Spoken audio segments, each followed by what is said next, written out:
It's White Sox baseball. It's Jermaine Dye, Jim Thome, Paul Konerko, and the Sox as they get set to butt heads with Derek Jeter and Joe Girardi's first place New York Yankees. Hi, everybody, and welcome. With former Cy Young Award winner Steve Stone, I'm Ken Harrelson. As we get set to bring you the first of this 4-game set and the first of this 10-game homestand, a big homestand for us. It'll be 4 with the Yankees, 3 with the Angels, and 3 with the Indians. So the Sox coming off just a bad road trip. We lost 3 out of 4 in Cleveland, got swept in Minnesota. So the Sox come in at 51-51, 3 games back of the Tigers. But tonight, trying to get this homestand off the right foot is Gavin Floyd. Gavin Floyd's 8-6 this year, and he started off this year very slowly. But recently he's thrown the ball exceptionally well. He's going to have to do it tonight against the Yankees. Yankees are red hot. They lead the East by 3.5 games, and this is a loaded offense.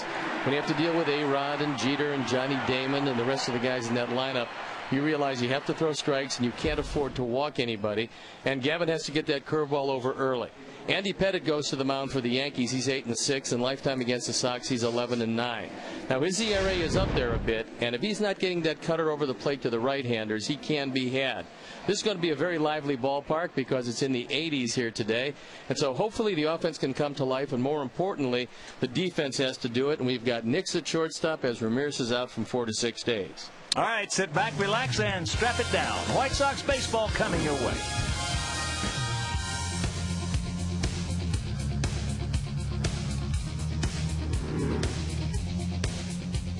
White Sox baseball on Comcast Sportsnet is brought to you in part by Midas. We're on this road together. Go to MidasChicago.com for valuable savings. Honda. Test drive a 2009 Honda today at your Honda dealer. McDonald's of Chicagoland and Northwest Indiana. Blue Cross and Blue Shield of Illinois. Dedicated to giving you the security to experience wellness everywhere. The all-new 2010 Lexus RS, reinventing the vehicle that invented it all. Aflac, we've got you under our wing.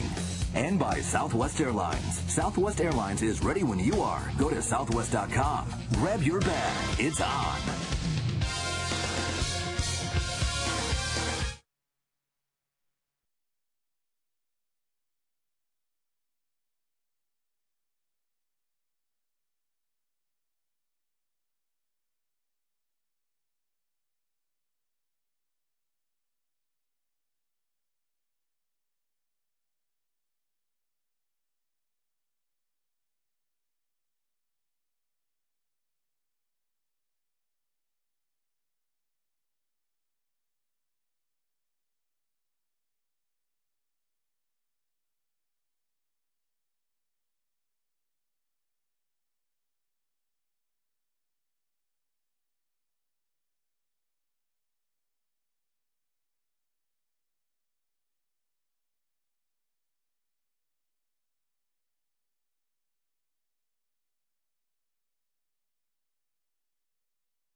Air here because it was just 1 week ago. Mark Buehrle made history, pitching his perfect game. The crowd was wild. The clubhouse went crazy. And Sox fans across the nation will never forget that moment. Thanks for joining us here on the South Side. I'm Sarah Cusack, and I am joined by a very special guest, Governor Pat Quinn, who, as I hear, is a longtime Sox fan. Governor Quinn, you've got to tell me what was going through your mind when you saw that final out. Well, first of all, I think everybody in America was excited. I saw President Obama about an hour or two later. He came into O'Hare Field.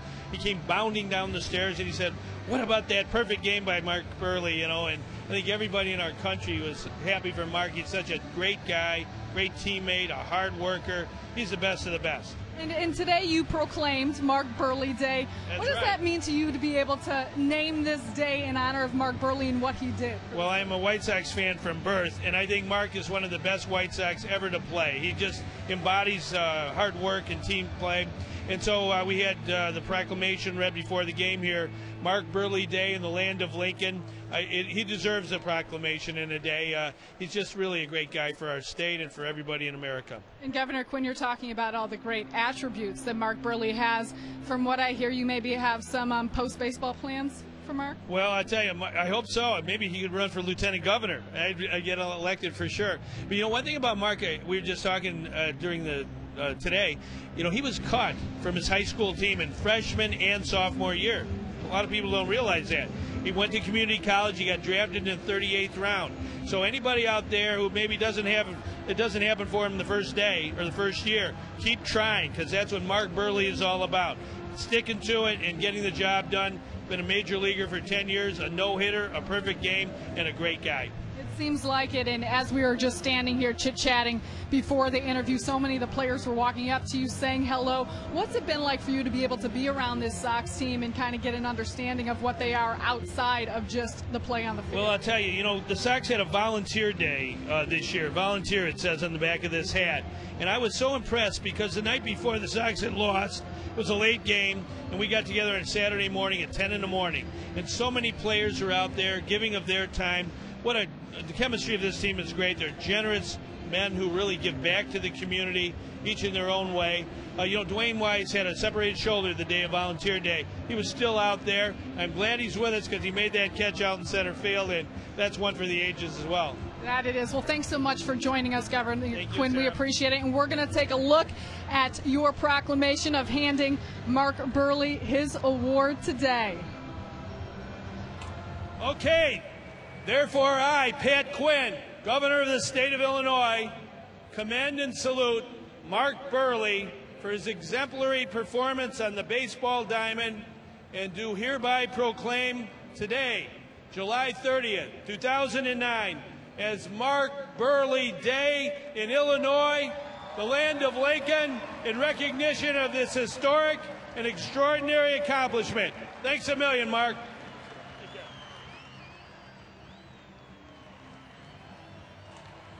Congratulations, Mark Buehrle, and thank you to Governor Pat Quinn.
As you can see, we are expecting some rain shortly as the clouds are starting to roll in right now. We don't know exactly how long it's supposed to last, but we certainly will let you know when we know. In the meantime, we're going to take you to some rain delay programming. And this coming back August 8th in 07, the Cleveland Indians right here at US Cellular Field.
bit tough. In fact, the White Sox 24-28 on the road, but at home they're 27-23, and they want to improve upon that. But to do it, they're going to have to get by at least at the start.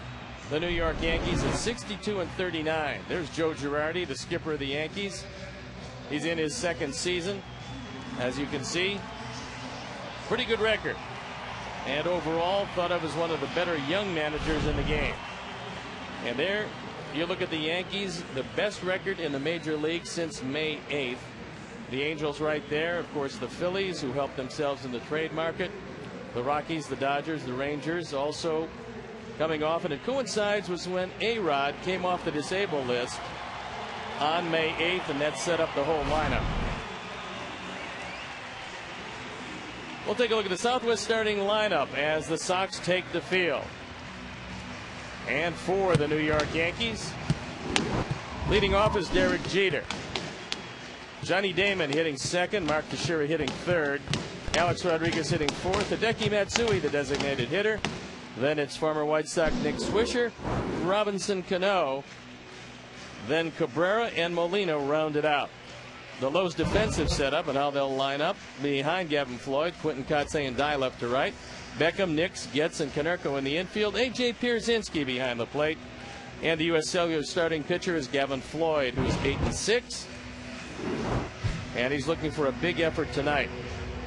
This is a terrific offensive team for the Yankees. And as you can see, left-handers have done very little with Gavin Floyd. The game conditions.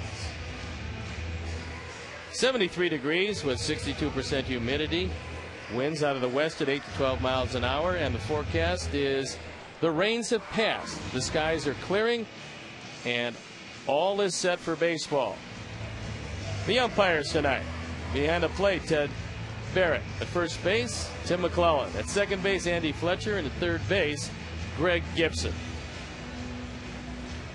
Tonight's game time start is presented by 7-Eleven. Oh, thank heaven for 7-Eleven. And so with just a little over an hour rain delay, we're ready to start this off with Gavin Floyd facing Derek Jeter. And I'm ready to turn it over to my play-by-play partner, Hawk Harrelson. All right, Stone Pony, thank you very much. And once again, good evening, everyone, and welcome to White Sox baseball right here on Comcast Sportsnet. So happy you could join us for the first of this homestand and this four-game set with the Bronx Bombers. Derek Jeter will lead it off, 35-year-old veteran. Yankees come in at 62-39, hitting at .277 as a club with a 4.34 ERA. And the first pitch of the ball game. Chopper. Nix. Nice. One pitch, one out. Well, Jason Nix has taken over at shortstop. Those of you who saw the game last night or heard about it realize that Alexi Ramirez turned his ankle. It's not bad enough to put him on the disabled list. And Jason Nix, with a quick delivery, able to play third, short, or second base. And he's got as good a hands as they have on this team. Johnny Damon. And the official rain delay time, 1 hour and 4 minutes. Damon hitting at .272, 17 homers, 57 driven in. Damon last year hit .303, 17 homers, and knocked in 71. Well, the biggest difference in the home runs is that new ballpark. I can't wait to see it.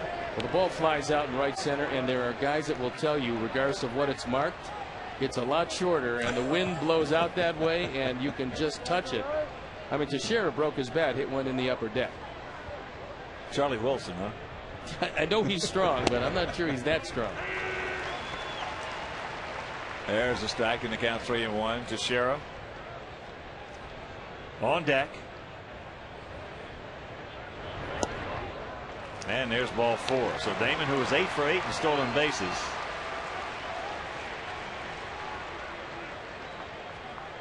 he's aboard, and that'll bring up the switch hitting first baseman Mark Teixeira, hitting at .285, but 26 homers and 74 driven in. Last year between Atlanta and the Angels, he had 33 homers, knocked in 121. Well, he's one of the most powerful switch hitters in the game. maybe the most powerful. Gavin's done a nice job of trying to alter his motion to try to combat the base stealers. Last year he was absolutely helpless against them, and this year he's done a little bit better job, but the Yankees are still going to test him.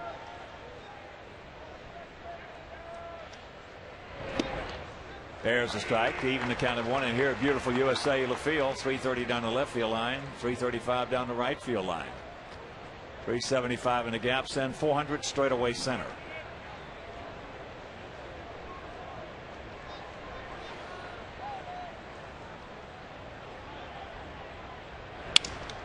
There's another Matabatacola.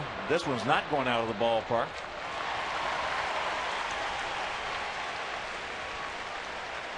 2 down. Good solid pitch by Gavin Floyd as he was able to basically throw that ball through Teixeira's bat.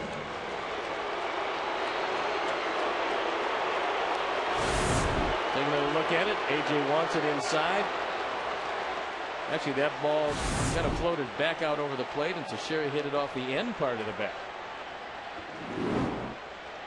So here's Rodriguez hitting at 251, 19 homers. He's driven in 57. Yankees with 151 homers. We have 122.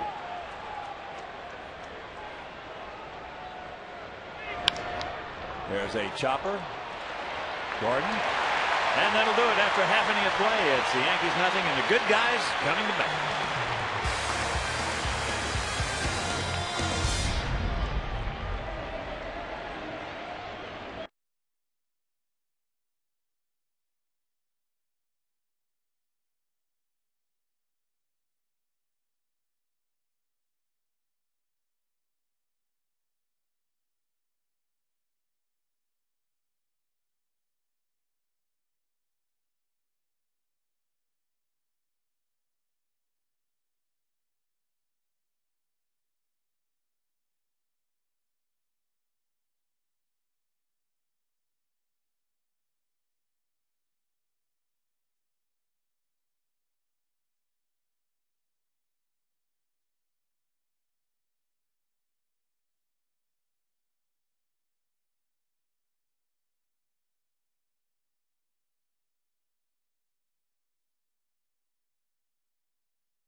Southwest lineup is Kotsay, Beckham, and Dye, with Jim Thome the DH, and Konerko, Pierzynski, Quinton, Getz, and Nix playing shortstop and hitting 9. The Lowe's defensive setup and how they'll line up behind Pettit left to right, Damon, Cabrera, and Swisher in the infield, Rodriguez, Jeter, Cano, and Teixeira. Molina behind the plate, and the U.S. Cellular starting pitcher Andy Pettit, who's 8-6.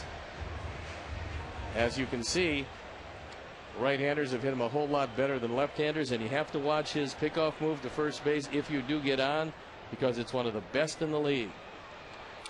And before we show you our picks to click, you at home select yours. As first pitch, DeMarc Kotsay swung on. If you missed that line shot last night to end the ball game, ducks on the pond. This ball is absolutely killed, Stone Pony. Well, unfortunately, Kadire is right there on that sinking line drive, 5 feet to either side, and we go ahead by a run. Good check right there.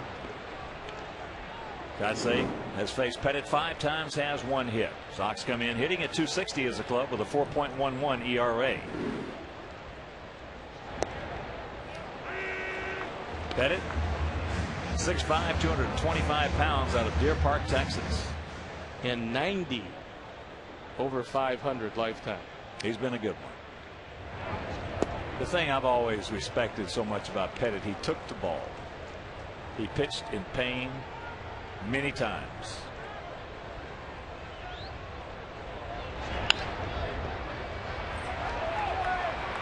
Rodriguez on the move, and that's out number 1. Sox come in at 27 and 23 here at home.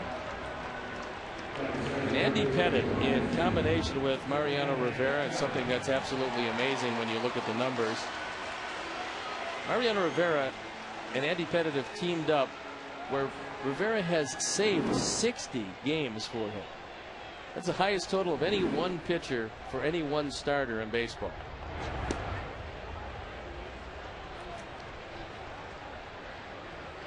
Beckham takes ball 1. Gordon hitting at 305. 5 homers. He's driven in 29.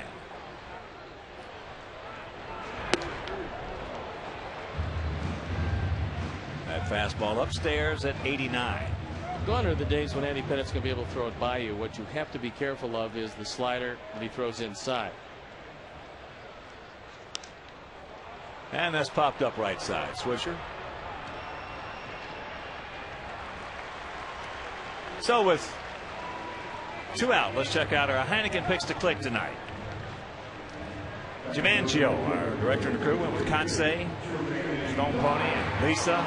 Larry, they're going to go with A.J. Pierzynski, and Governor Pat Quinn and his staff, who decided to make this Mark Buehrle Day. Not a bad idea. It was a terrific idea. We're going to go with Jason Nix. Well, he sets another all-time record just about every time he pitches, so not a bad thing to do. Strike 1 to Jermaine, who is 8 for 25 lifetime off Pettitte.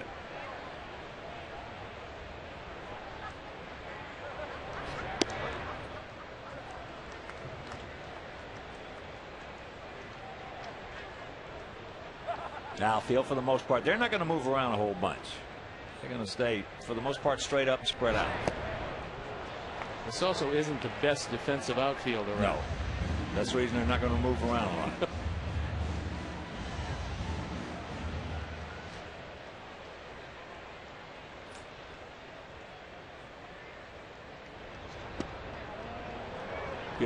Good take right there. Tomey on deck.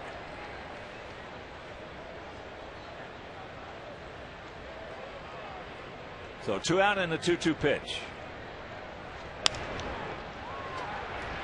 Short hop and a 1-2-3 inning for Pettitte, and after 1, no score.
Dominican White Sox players presented by Apple Vacations and Dominican Republic Department of Tourism. For tickets, call 866-SOX-GAME or visit whitesox.com.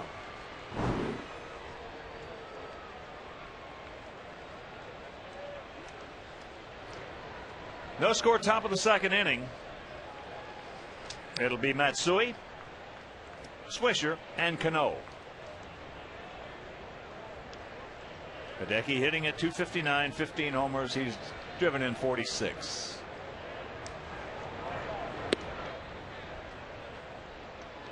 Takes up high.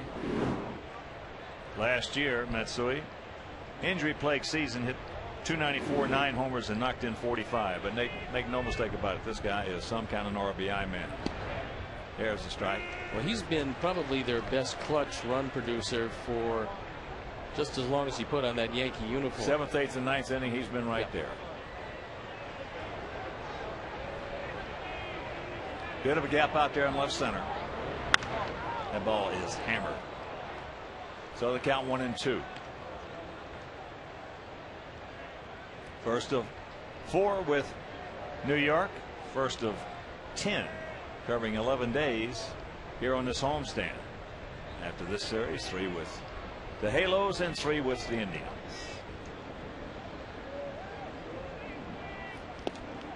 Pretty good curveball right there. Went around the plate, I guess. Well, that's a pitch that Gavin would really love to have come to him, and this does hook around the plate. But the fact that it actually was biting a bit is a good sign. Yes, he did. He gone. Greg Gibson on the appeal. And one tough left-hander goes down on strikes as Gavin goes a fastball inside. And Matsui can't check his swing. I think he might have cut it somewhat because that sure ball did. was actually moving toward Matsui. And here's Swisher. Nick at .239, but he has 16 homers and 53 ribbies. And early on in this season, he for the most part carried this offense.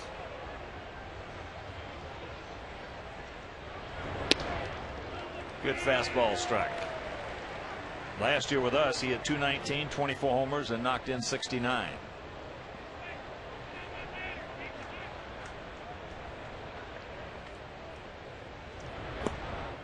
Boy, he was in a pattern last year with us. Anybody with a decent changeup, he had no chance. And also, his natural side was the right side, and he couldn't hit to save his life from the right side. Right.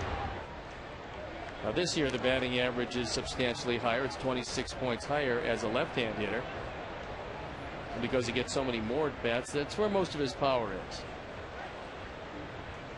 Outfield about equidistant, slightly to the left. And that ball is hammered foul. But Gavin hasn't broken out the straight change yet. This would be a real good time for it because more times than not, Nick will swing at the motion as opposed to the baseball. So we'll see what AJ decides and how he wants to work it.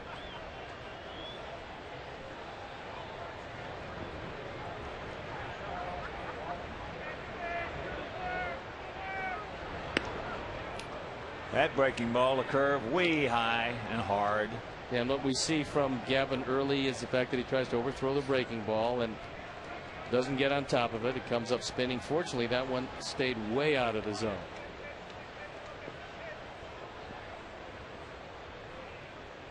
And the payoff pitch. He gone. That was a changeup, 85 miles an hour and right down the middle.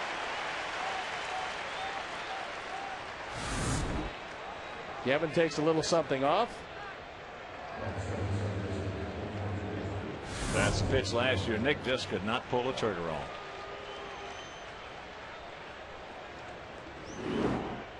Got to be a head case thing with him. Well, this is a real good player, and he's having a terrific year for the Yankees. This is one of the best talents in the American League right here. Robinson Cano.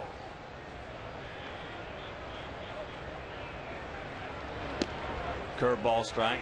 Joe Girardi had to do a little managing with Cano last year. He actually set him down for a couple of games. Then he made an adjustment in his swing. He was in a terrible stretch where nothing was working for him. And after sitting him down, he's come back and done a great job. Attaboy, Gordon. Steve Conroy, Blackhawks analyst on Comcast Sportsnet. His father, Ed, passed away on Tuesday night in Toronto. He was 84 years old. Our thoughts and prayers are with Steve, Julie, and the rest of the Conroy family.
No score, bottom of the second, and Stone Pony, he broke out that changeup on a 3-2 pitch to Swisher.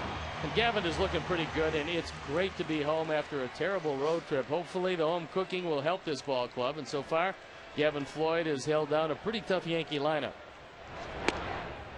Tommy takes ball one. One thing about our club, as we have seen this year, we have been very inconsistent, especially defensively, but our club is a very resilient club. What happened in the last week, that's history.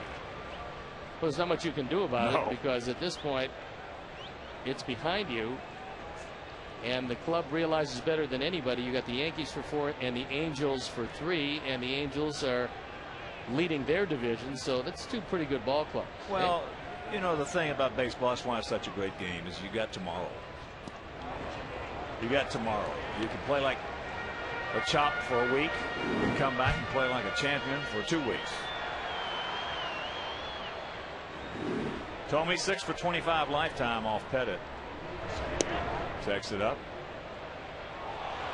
I don't think that Greg Gibson was right on that one, but no, he wasn't. We'll take a look again.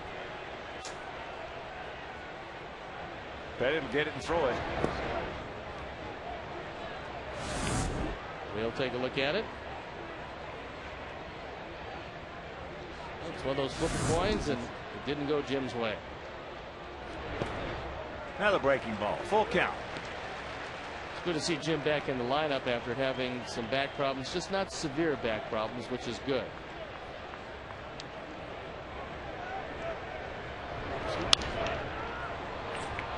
Cano.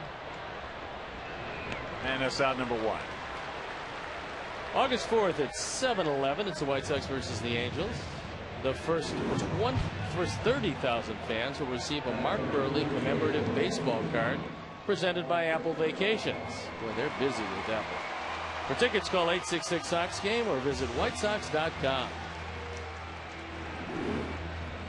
Here's Konerko hitting at 283, 20 homers. He's driven in 68.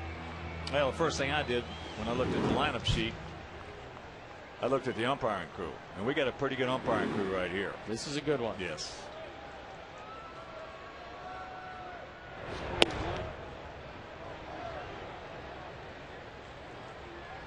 Paulie 11 for 30 lifetime against Pettit, and 11 hits, 10 of them stayed in the park.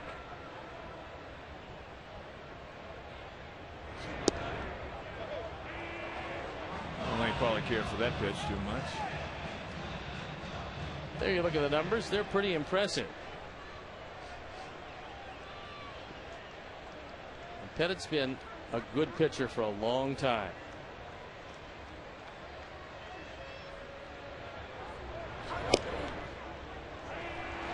He started back in 1991. Those last 2 pitches, not too good. Paulie didn't like them, either one. No. He had a right to not like them. And he's sitting there at 1 and 2.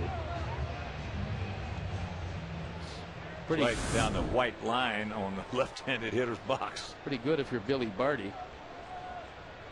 Or Wilt Chamberlain. Well, there he got the break, because that one looked pretty good.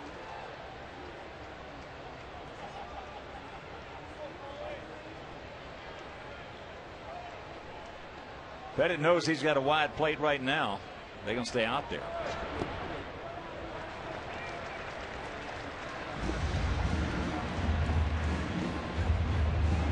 Andy's had a couple of 21-game seasons, 1996 with the Yankees and 2003 with the Yankees.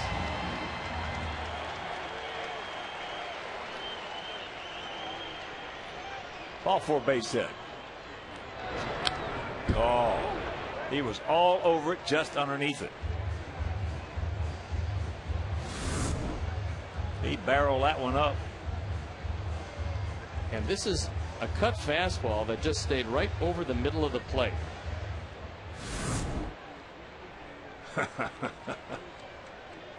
That's a hack right there. Occasionally you get one of those and you get under it. You want to pound yourself in the head with the bat. And there's the base hit. Going right with the flow. So you can cancel a post-game show. For Pettit. And it'll bring up AJ. Ball got a fastball. That one was actually off the plate, but because of the earlier calls, he realized he couldn't take it. Even with Teixeira well off the bag, he shoots that one through the right side. AJ at 304, 11 homers, 29 driven in. 7 for 19 lifetime against Pettit. AJ trying to put us up 2-0 in a hurry. Well, Cano was pointing over at Jeter, and he was pretty much asking him who's going to cover on the steal. And I think Jeter just stopped laughing. I can't get ready to say. I don't think he has to worry about that. Robinson's still got to learn the league a little bit. Well, you got a lefty with one of the best motions around, and even if he didn't, Paul probably is not going to be running too much.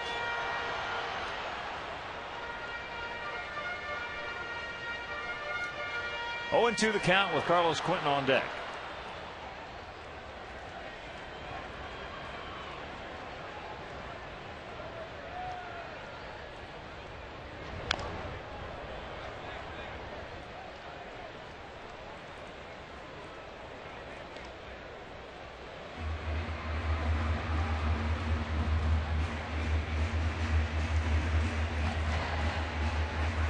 Greg Walker had a couple of words for Carlos and talking about his hitting and what he thinks he should do now as opposed to the kind of hitter he was last year.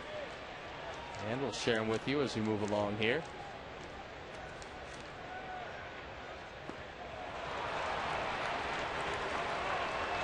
Two down. First strikeout for Pettit. What Greg Walker said to Carlos Quentin was, look, don't try to hit the perfect line drive double to the alley in right center like you were doing last year. He said your timing isn't where it should be, so just try to hit the ball hard and try to pull it. He said if you do that more times than not, you'll probably stay up the middle if the ball's away from you. And Carlos has been swinging the bat pretty well. 1 for 3 lifetime off Andy. Takes first pitch strike. Well, that looks like a wide outside corner to me. There's no question about it. It's going right down the white line in the left-handed hitter's box. Now, if he's going to call an inside corner with Pettit, we're going to be in for trouble tonight. That's a Tom Glavine type situation Andy's got. Well, Pettit likes to throw in but pitch away. He wants to come in off the plate a lot with that cutter, make sure it's not a strike. But then he'll try to thread the needle on the outside corner with his fastball. Well, why throw strikes when you don't have to? There's a changeup. That was a strike.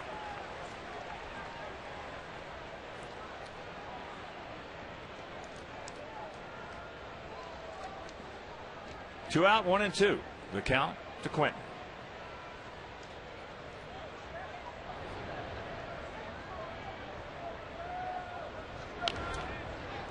Short and quick, but underneath it.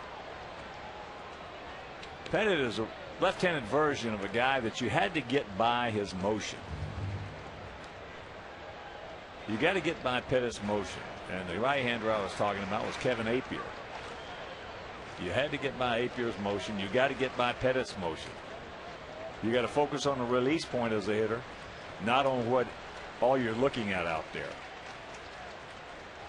Well, they're both very big men. Appier the right-hander, Pettit the left-hander, but they're both around 6'5", and they both seemed to go way back before they came over the top and delivered the ball. So they showed you a lot of elbows and knees and showed you a lot of everything they had before the baseball came out of their hand, and that's why they were so deceptive.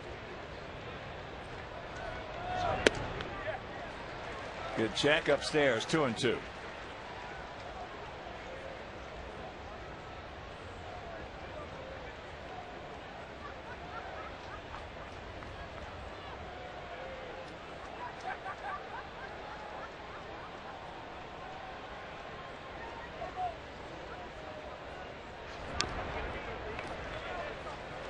Change up. Good job by Carlos just to get a piece of it. That's one of the reasons why Pettit is so tough, is that he throws you the changeup, and that's about 80 miles an hour. Then he'll cut the fastball to you. That's around 84 or so. And when he throws his fastball at 89, it looks another foot faster than it really is.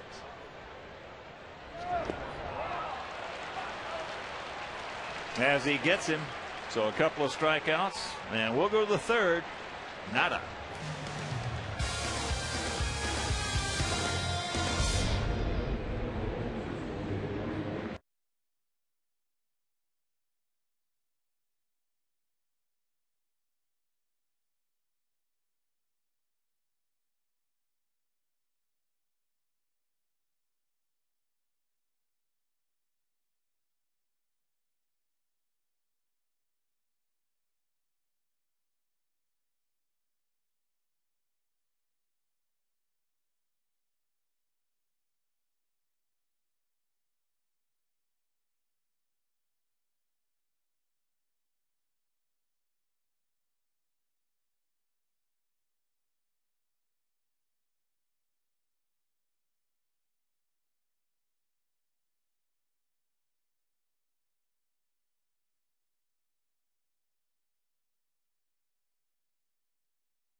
Republic Department of Tourism. For tickets, call 866-SOX-GAME or visit whitesOX.com. Melky Cabrera, switch hitting center fielder. Goes through the fastball. Cabrera hitting at 299 homers. He's driven in 36.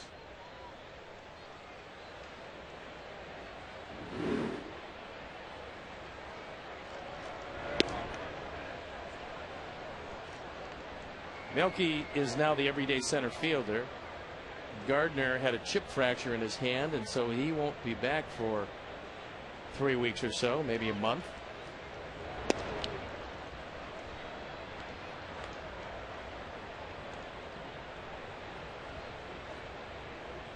Two and one to count.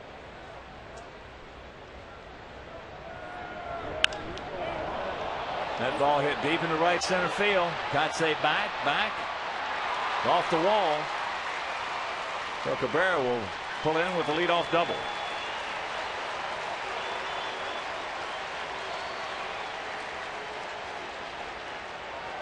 And one of the things you just as soon not do is fall behind these hitters because they're pretty tough. That's the 18th double of the year for Melky Cabrera. Got a high fastball out over the plate. The ball stayed in the park, but it one hopped the wall, and he's at second with nobody out. And Molina's job, and he's one of the 3 Molina brothers, is to do whatever he can to get Cabrera over to third base. He's hitting 245 with a homer and 6 RBIs.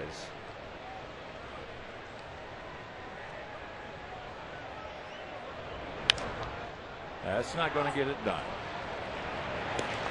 And not a real good effort either. No, that's a terrible at bat only because he was trying to go out and pull the ball. And alertly, when Beckham came in, it vacated third base. And Cabrera taken off right away. It might have been very close at third. Well, Nix was going to get there. And Nix did just that. He went right to third base to make sure that Cabrera stayed at second.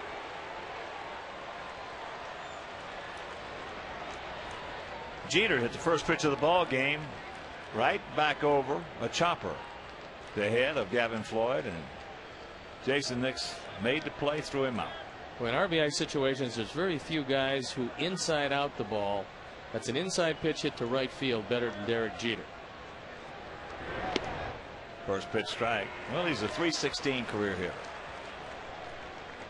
Numbers with this guy are meaningful, but they don't even come close to telling the whole story.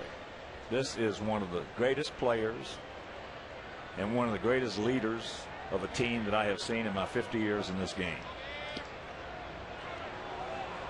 Well, I've always said in describing the Yankees, even when I was in the other league, that when you play the Yankees, they will always have the smartest man on the field. And that's Derek Jeter, because he never seems to be out of position, and he's one of the great clubhouse guys in all of baseball.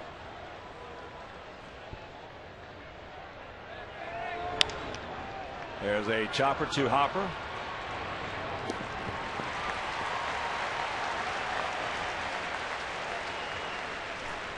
So at least for the moment, the inability of Molina to move Cabrera to third base has saved a run, because I don't think you bring the infield in at all four positions this early in the game.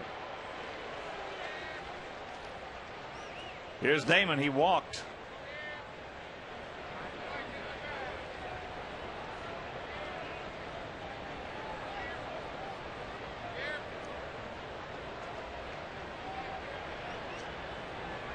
Damon with that very familiar wide open stance, moving those feet.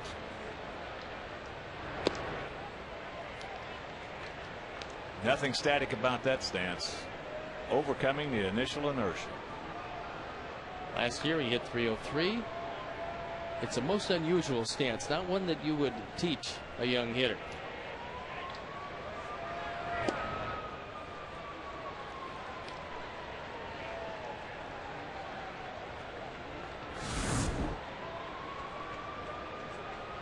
Constant movement.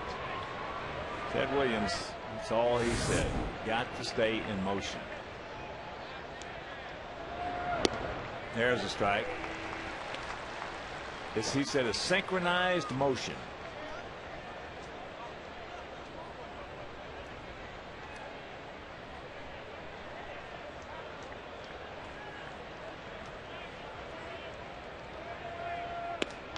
That's up high.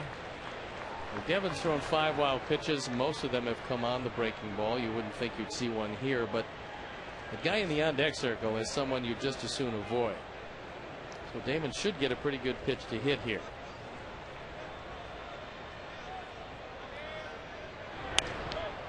Little check up. On the move. Good play, Buehrle. Attaboy, Gordon. And that'll retire the side. Leadoff double by Cabrera. Goes for naught.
His ball, the off-balance throw, gets it there 2 steps ahead of time.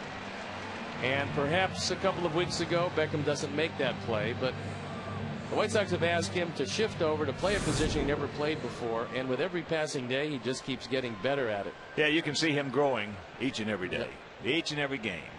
As here's Chris Getz. Takes first pitch strike. Gets a 262. Couple of homers he's driven in 23. Rodriguez sitting on the grass at third.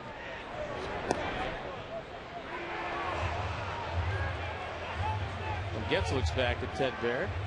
Well, what we're seeing so far is two different strike zones already. One for Pettit and one for Floyd.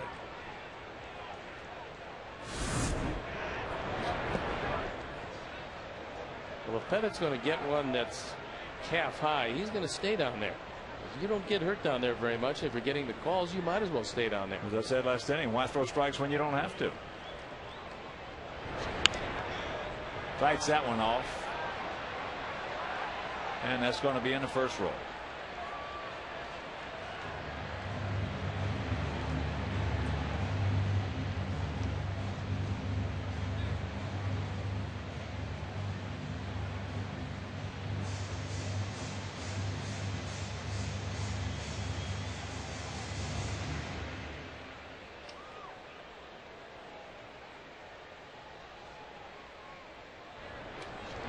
And there's a shot base hit. So the leadoff man aboard as Swisher gets it back in. And Chris saw one up. It looked like Pettit tried to keep that ball away from him, but couldn't quite get it there. And he drove it into right field. So a promising way to start the third.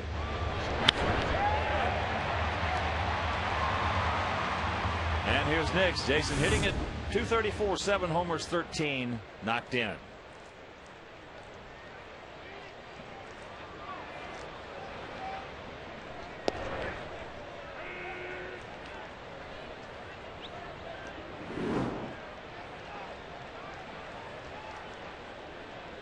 Long look down at Jeff Cox.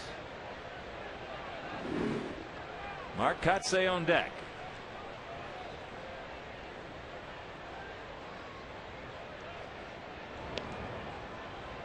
Yes, 14 for 15 stolen bases. But he has to be very careful or he's going to wind up getting picked off. Because Pettit is very deceptive and has a couple of really good moves to first. And that last move was not anywhere near his good one. The Sox are going to run on the outfielders of the Yankees. Damon can't throw. Swisher's just adequate. Cabrera is okay, but Cabrera's got a pretty good arm. Yep. And pretty accurate.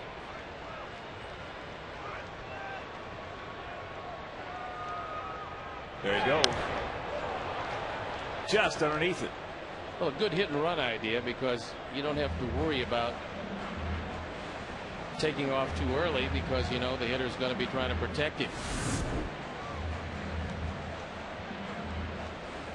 He's looking back all the way. He wants to see contact. Wants to see where the ball's going to be hit. And the ball was fouled. And Jason with an 0-2 count. That ball is hammered.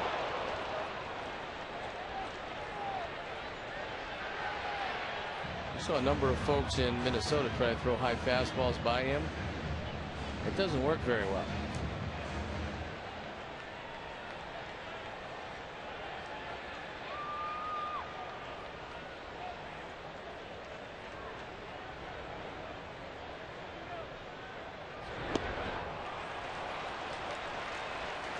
One out.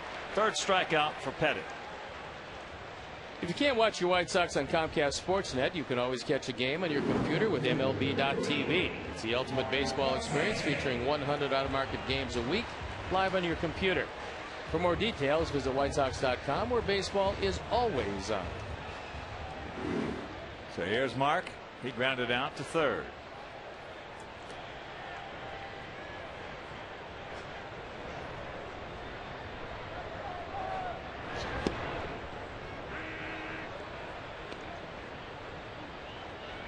Well, in order to make it a little more difficult to steal, Pettit does use a slide step, and he gets rid of the ball quickly.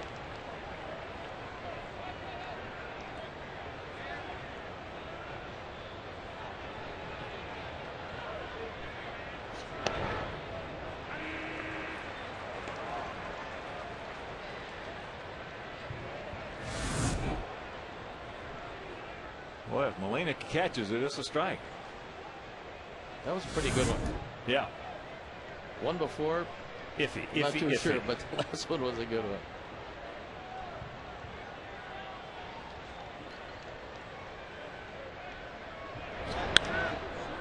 High and to right.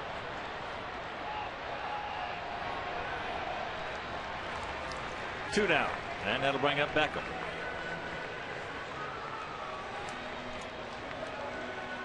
Well, Gordon has a distinct disadvantage against just about each and every pitcher he faces to never have faced him before. So now he's had one at bat against Pettit, has a pretty good idea where the fastball tops out at. However, he didn't see all of the pitches that Pettit has. And he's liable not to in this at bat either. In fact, Jim Cott, left-hander, former outstanding pitcher. I believe he has 283 victories in his career. He's right behind Bert Blyleven. We were talking about that prior to the game, about how times have changed in the pitching world. There's Big Jim, pitched for the Sox. Well, I'll tell you what, 283, 237, and only 16-time Gold Glove winner. Only only 16 Gold Gloves. That was it. He could swing the bat. Oh yeah. But we're talking about how the times have changed, because today, with the pitchers going out there going 5 and 6 innings before the pitch count hits them, you're going to see everything in their arsenal. Where in years past, in Jim's time, in his time zone, in my time zone, if a guy had a real good curveball, you're liable not to see it until you had a chance to hurt him. And that's outside. 2-0. Well, I think what happens here, I think that A-Rod is pretty much telling you how they want to go after Beckham, because he is so far off the line at third, you would expect they'd be playing him away. Now he's moving a little bit toward the line, thinking that Beckham is going to try to pull the ball on 2-0.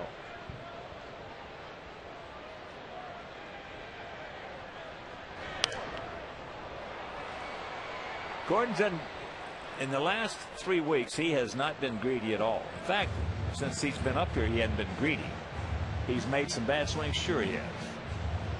Got out and around a few pitches that he shouldn't have tried, sure he did. But overall, he has been taking what they've been giving him. That's the reason he's got, he's sitting on 12 doubles. Well, you would expect that Pettit would want to throw a cutter inside, and that's a ball that he can hit down the line, because there's plenty of room between Rodriguez and the bag. Well, you'd think that, especially with 2 strikes. Yep. With 2 strikes, because he has not seen it yet.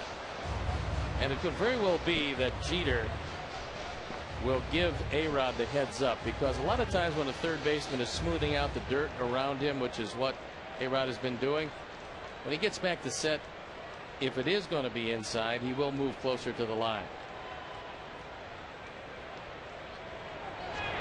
And that ball hammered. That's fair. Thank you very much. Getz is being waved around. So the double knocks in Getz, and the Sox take a 1-0 lead. Gordon Beckham. And that was a ball that finally Pettit tried to get inside on Beckham. And looking at Rodriguez, he moved a step closer to the line before the pitch. And Gordon just rifles it into the corner. Damon doesn't throw real well, so you know the combination of Damon and Jeter is a combination that you're going to run against, because Johnny does not have a real good arm, and it's a 1-0 game. And Ozzie had him moving. If he's not running on that, he does not score. But here is Jermaine. Jermaine grounded out to Rodriguez at third. Takes that fastball away.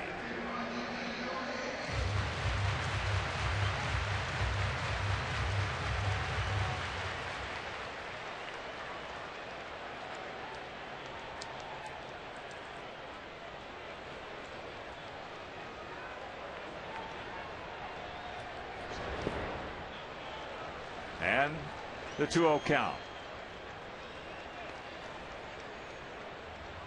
So we'll see if Pettit wants die with a 2-0 count, or Tomey on deck. Well, I would think with the success he's had against Jim Tomey during the course of his career, that he wouldn't want to get too careless with Jermaine Dye.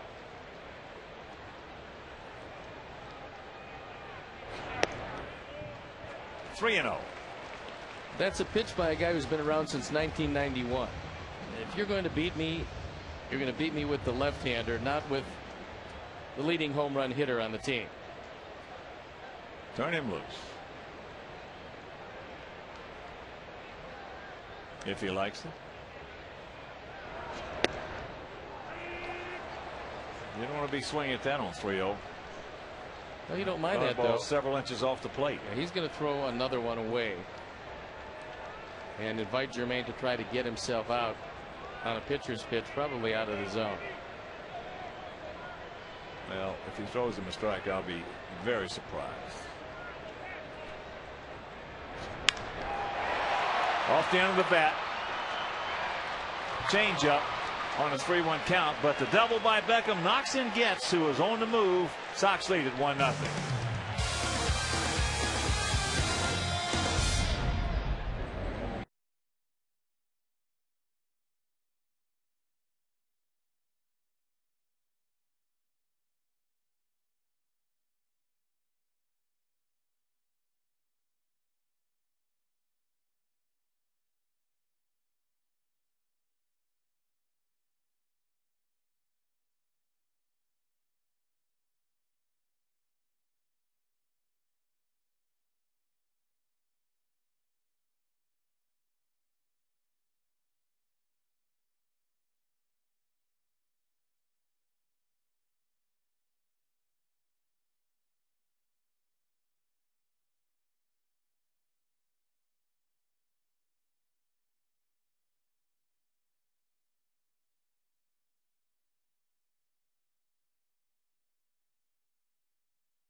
The Sox Drawer at csnchicago.com, brought to you by Toshiba.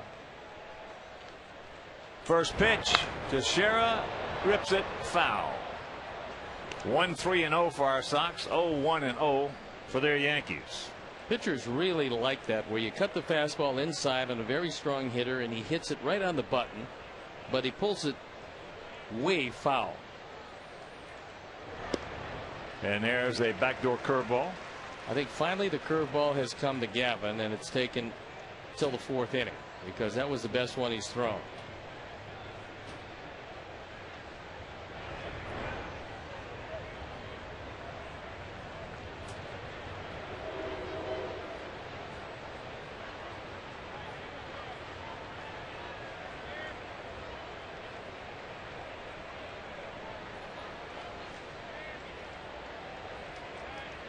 Double him up. Yep, he gone. Now a backdoor hook. When Gavin's curveball is right, doesn't matter if it's a right-hander or left-hander, they still can't get it because you give up on it and then the ball just snaps over the corner, and AJ, as if Ted Barrett needs any more help, just pulls the ball across the middle of the plate. So here's Rodriguez hit into a 5-4 fielder's choice.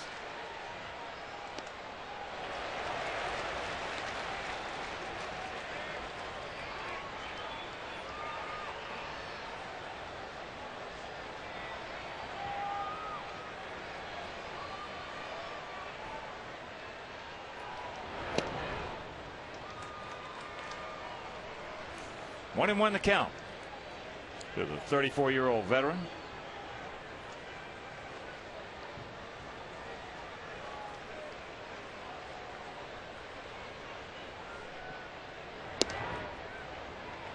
Two and one.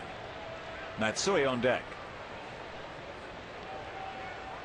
I feel about as deep as you can get and playing absolutely straight away.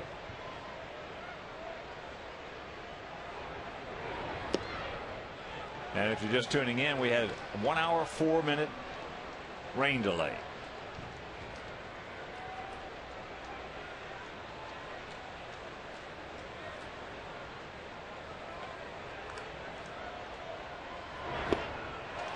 Full count.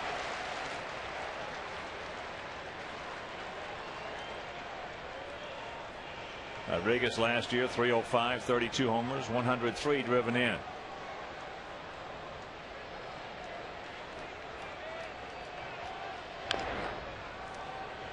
Nubs that one off the end of the bat. First of a 4-game set. Tomorrow, Clayton Richard against Sergio Mitre. And not many seats left for that game, so call 866 Sox game and check it out. If you can't make it, that game will be over WGN. Then on Saturday, Johnny Danks against A.J. Burnett. He gone. Alex did not like that call. Well, he hasn't been watching tonight because Barrett has had a generous outside corner. It's nice that he has one for both teams. But that was a little cutter. And the benefit of the call. So here's Matsui. He had a check swing strikeout. Gavin with 4 punch outs.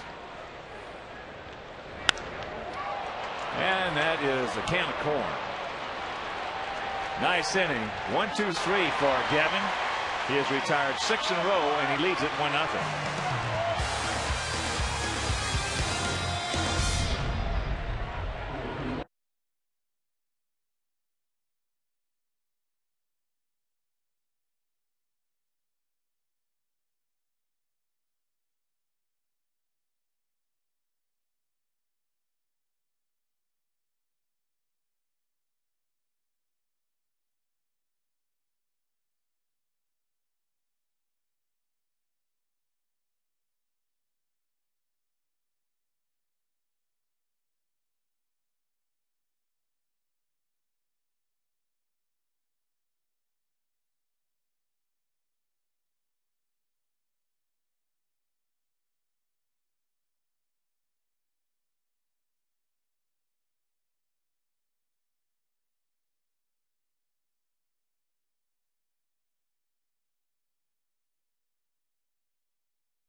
Because it seems to me like they have a whole lot to offer. It's just terrific. I love the channel, and I think they do a great job of covering it. Plus, they can cut into any game and show you immediately what's going on. All the players are doing that. They're watching MLB. Pretty good. What's the guy's name? Tony Petitti? Petitti, the guy who started MLB Network. Done an unbelievable job. First season out. Come on. Wow. Like John McDonough with the Blackhawks. Takes it up, takes a strike, and the count 1-2. Well, John had a pretty successful first year. Well, he helped make it successful too. You could only be that way with the good players.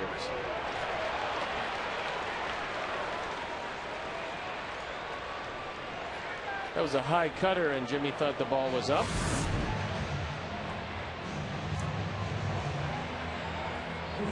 Well, from my perspective, I love what Ted Barrett's doing. He's calling a lot of strikes. I love umpires who call a lot of strikes. Well, there's some umpires that will tell the hitters when the game starts, swing the bat.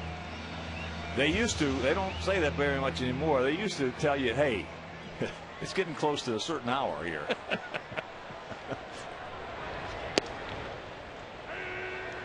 There's a strike to Buehrle. Buehrle singled, got our first hit. A nice piece of woodwork. Fine shot between first and second.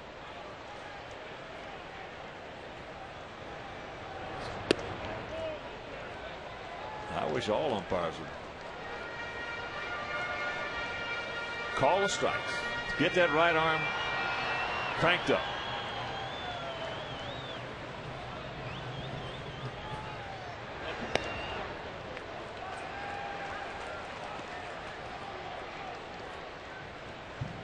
Molina was telling Andy Pettit to stay closed.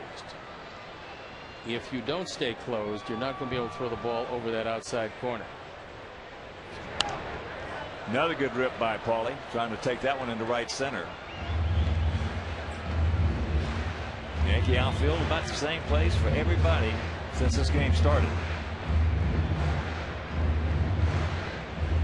Yeah, they're not shifting at all.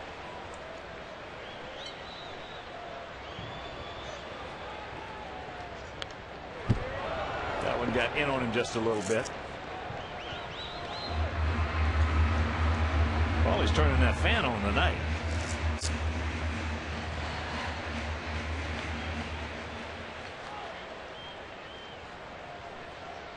Feeling pretty good, and he looked down at the plate and he asked Ted Barrett if the last pitch was a strike, and that's why he shook his head. Ted said yes.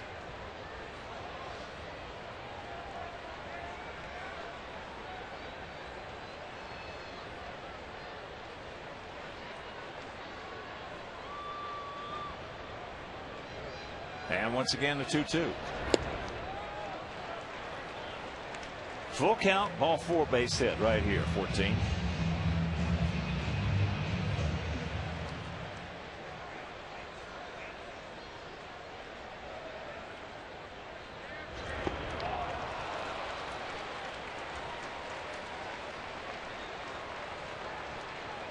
And now it's time for our Aflac trivia question as the duck waddles across.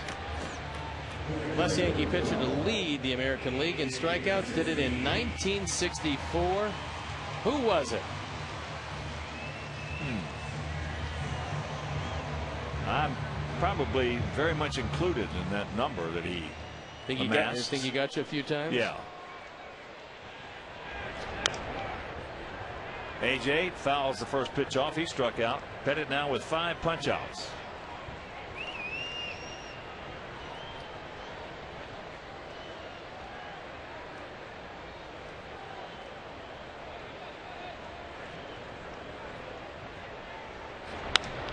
That ball into right field. Swisher is there. Put a little Soriano on that one. Makes the catch. 1-2-3 inning. We'll go to the 5th. 1-0 good guys.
former Dominican White Sox players.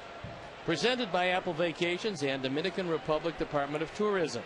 For tickets, call 866-SOX-GAME or visit whitesox.com. Swisher, Cano, and Cabrera here in the top of the 5th inning. Sox lead it 1-0.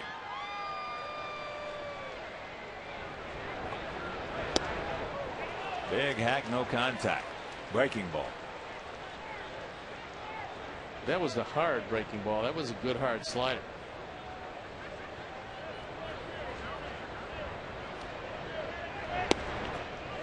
And the count 0-2. Well, that's been consistent because although Nick looked back at Ted Barrett, he's been calling that pitch all night. And if you're going to call it for one, call it for both. And he has been. You get that plate, you're going to be pretty tough to hit. I love it. That's a 1-0 plate. A little bit low.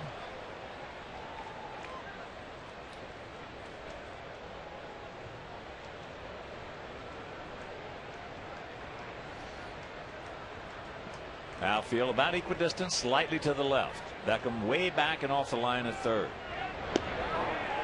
He gone. And back door. And Nick again is looking at Ted Barrett, but he called it before. And guess what, Nick? He called it again. Wow. Well, if you know, that's one thing that the hitter wants to know from the umpire is he going to be consistent? Yeah, and if he's going to be consistent, which Barrett's been tonight, yep. We said that in the first inning. Then at that point, whatever your game plan was, you have to adjust it. Well, you got to go to out his and get strike it. zone, right? Not yours. You have to go out and get it on a pitch that's out of the zone because it's going to be called.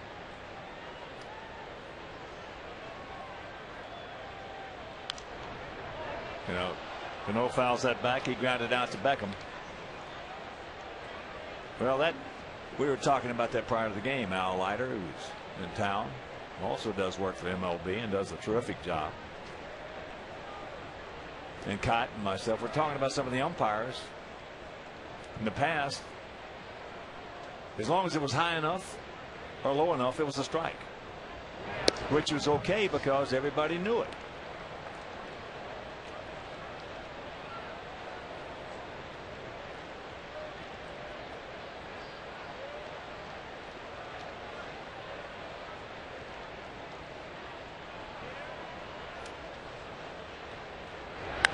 That ball's hammered. He reminds me so much. He's got a couple of mannerisms to the plate, and I'm telling you, so much of Rod Carew. I was thinking the same thing. The only thing he doesn't do is kind of lay that bat back. No, his bat's not flat like Rodney's was. But he did hit 342 in 2006. That's a big year even by Carew standards. Another Matabatacola. 2 down.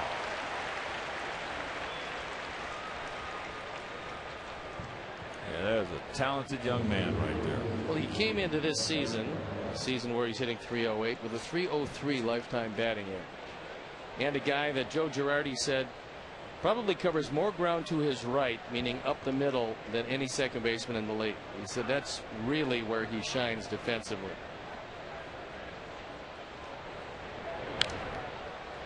Well, that is a bit unusual. It's not the norm. No, most guys have a much easier time going to the glove side at second base. Well, the greatest second baseman I ever saw, there's no question about who it is. He had tremendous range both ways, as that's inside to Cabrera, who doubled into right center field on a 2-1 fastball. And you're talking about Robbie Alomar, I believe? No question about it. Yep. Nobody even close. He was just tremendous.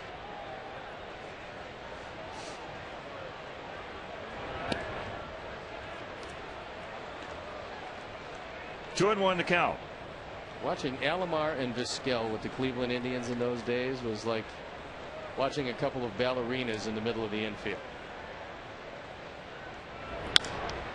That's into center field. Kotsay. Can of corn. That is 9 in a row retired by Gavin Floyd. Halfway home leading 1-0.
Carlos Quentin will lead it off.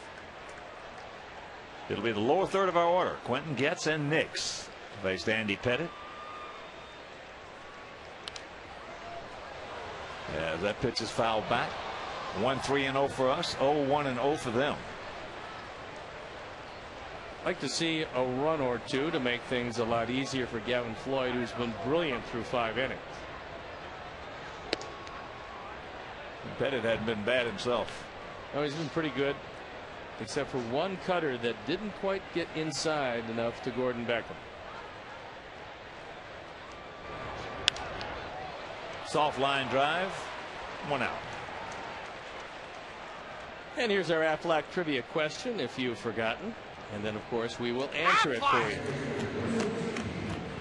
Last Yankee pitcher to lead the American League in strikeouts, did it in 1964. Who was it? Al Downing. 217 strikeouts, 190 of them against Hawk Harrelson. Oh, with backup sliders. I'll never forget him striking me out in Kansas City one night. Elston Howard was catching, and he threw me a backup slider. The ball is spinning like this and going, I can't even hardly, it's spinning like this and going that way. So you're expecting it to break in, and it's breaking away. So all of a sudden, after the second one he threw me, I had never seen that because I was just a baby. I turned around and I looked at Ellie and I said, Mr. Howard, I said, what is that? He started laughing. He didn't answer. He just started laughing because he knew I'd never seen a backup slider like that. Al probably didn't throw it by design, just happened to. That's what it was, as it turned out. That was his natural release on a slider. 1-2 pitch. Of course, the one he threw to Hank for 7-15 is, wow.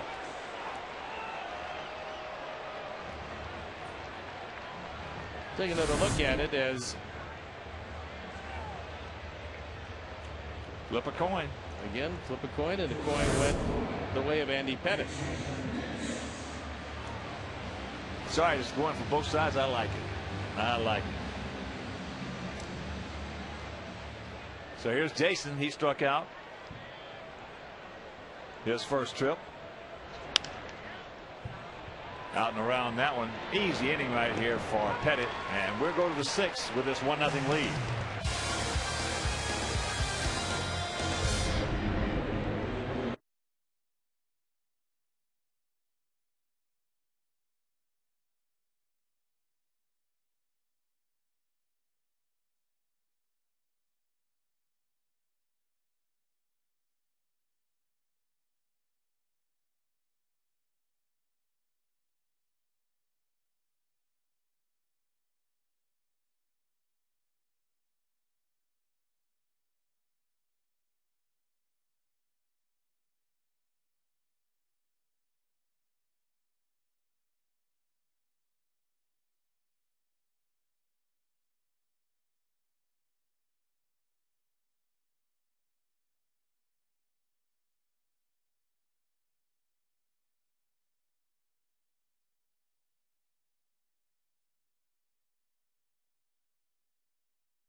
Molina leading off. You'd love to get him out before you go back to the top of the order with Jeter, who's in the on-deck circle.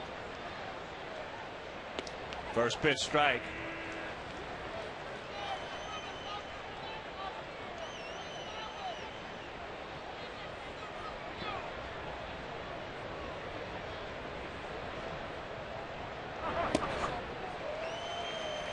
And the count 0-2.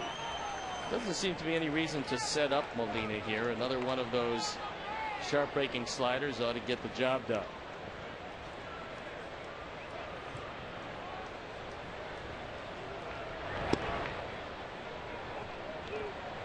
That one a little bit off the plate.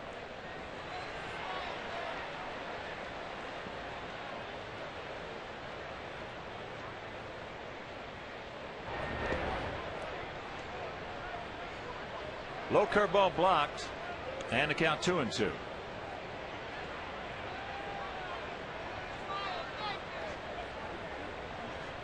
There's a look at the captain, Derek Jeter.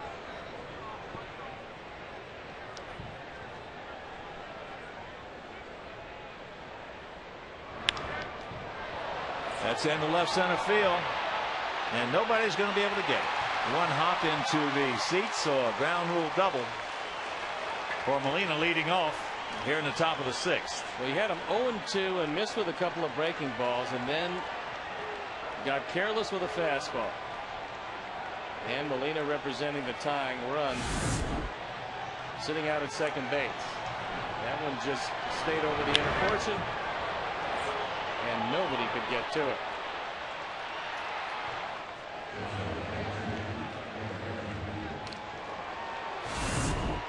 I would pretty much guarantee you that Jeter's going to find a way to get Molina to third base. Well, Gavin's got to do some chunking right here.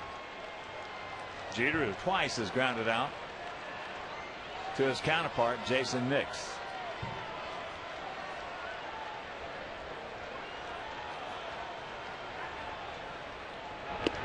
First pitch strike.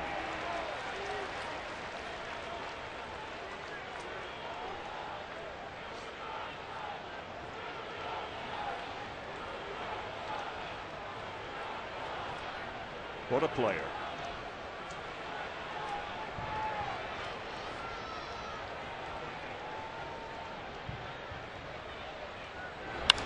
And ball lined hard into right field. That's a hang with him for Jeter. That's all you can do is hit it hard, and he hit it hard. Enjoy pregame tailgating at White Sox Tailgate Party Pad. Treat your group of 20 to 50 fans to a private party area conveniently located outside the Gate 2 ballpark entrance. Bring your own food or have it catered by the White Sox. Book a White Sox Tailgate Party Pad with discounted game tickets by calling 312-674-1000 today.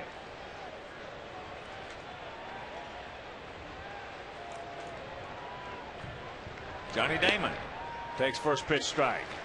He has walked and then hit a little check swing number just by Floyd that Gordon Beckham came over on the run, made a nice play to get him. And a big advantage here. Molina has almost no speed out at second base. And that's inside.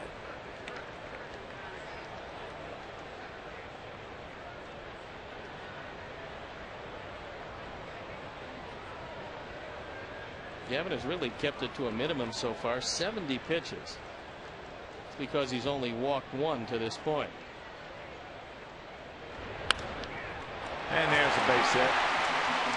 They're going to wave Molina around.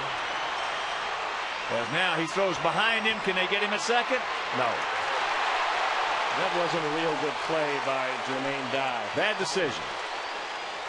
Well, Johnny Damon, by taking that big turn, invited the throw behind him.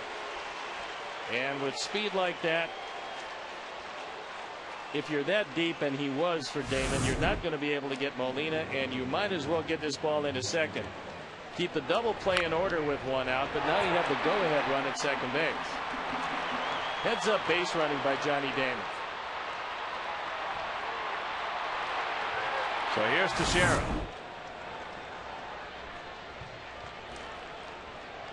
He has popped to left and struck out.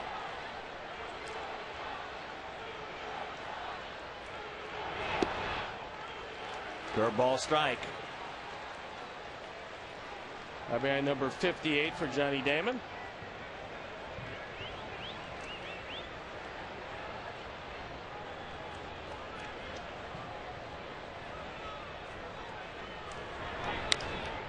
Good pitching on the fist, ate him up.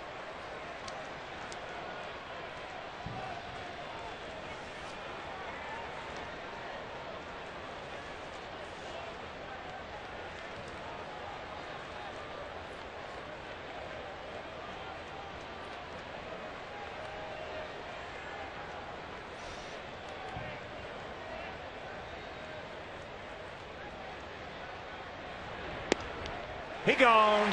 He knew it. Last time he looked at a breaking ball for strike 3, and this time he was just outguessed. He was thinking about either a slider or a curveball. Instead, he got a fastball. And no argument whatsoever. That ball, as you see, it came over the top of the front knee. And Teixeira just walked back. So a big pitch in a big situation by Gavin Floyd. Rodriguez has hit into a 5-4 fielder's choice, and he has struck out. Big wave.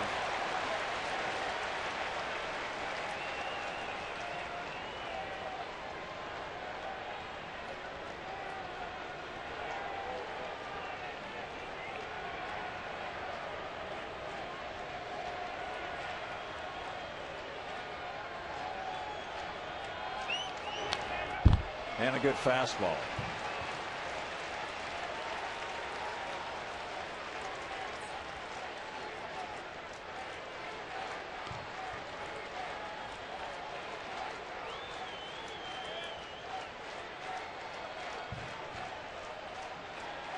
Totals on the board identical at 1-3-0.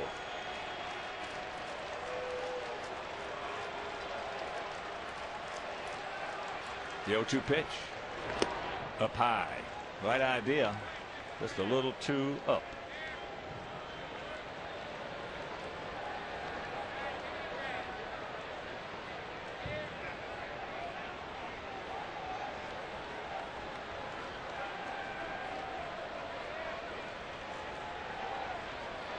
Outfield straight up, spread out, fairly deep.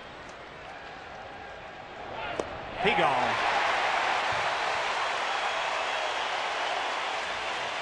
But they come up with the run, the RBI single by Johnny Damon, and we are tied at 1.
AT&T, the nation's fastest 3G network. AT&T, your world delivered.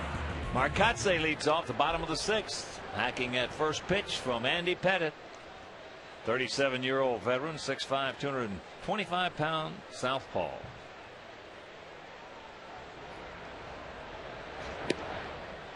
Fakes the bunt, takes the strike. It's a pretty good idea because he had Rodriguez playing very deep and off the line at third base. Only he couldn't get the bunt down. Mark has grounded to third, and he's popped up to right.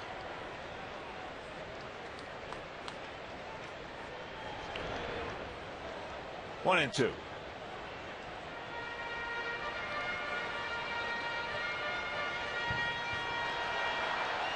Outfield slightly to the left. They're spread out for the most part straight up.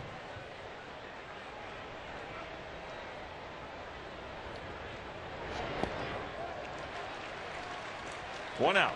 Strikeout number 7 for Pettitte.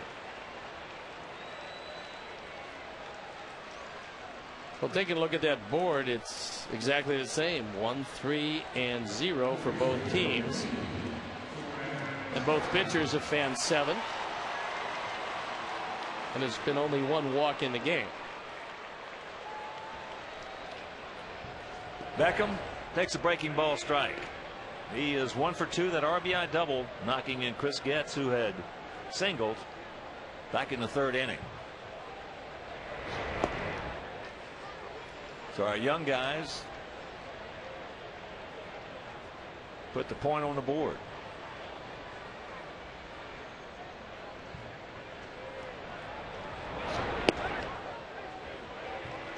And that breaking ball grabs the strike.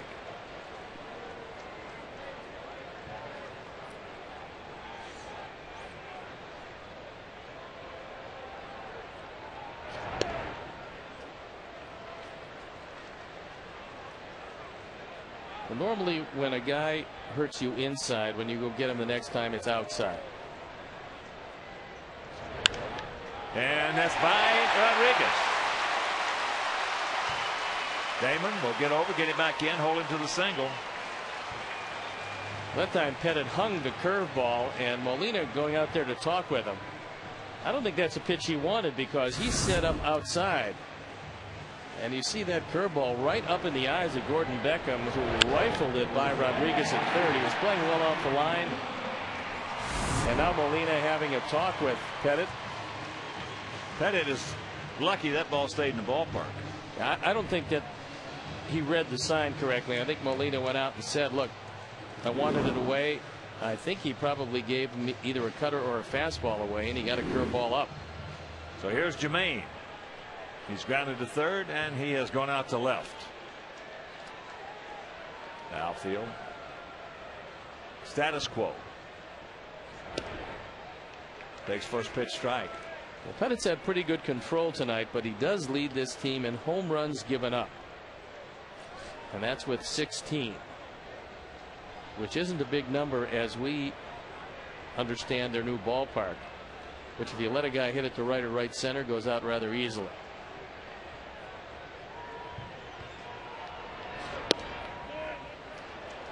Good check. Good take. 1-1.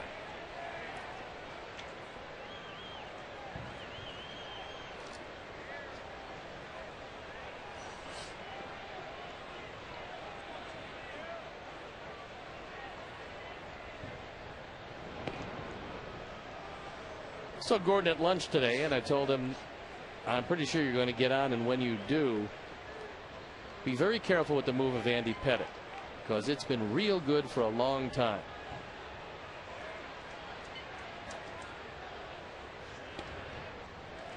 That changeup misses outside, so to count 2-1. Well, he's probably never seen a move as good as Pettitte's good one. No, and that's one of the reasons why I mentioned be careful of that lead.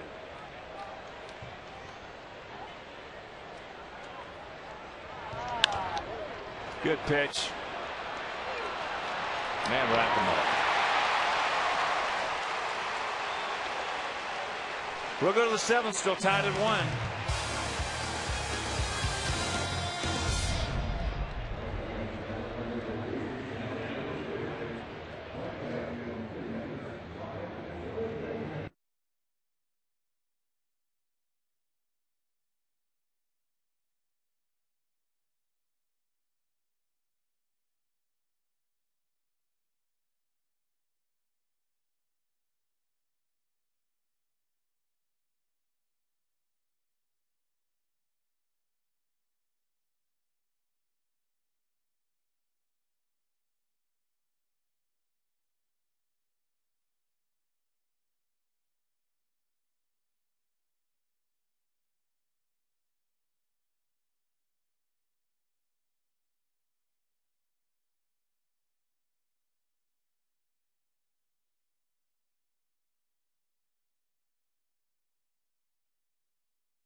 No, 385 in the gaps, 410 straightaway center. You got to get a big piece of it to get it out. First pitch to Matsui. Matsui is struck out and gone out to center. A 1-1 tie here in the top of the 7th inning.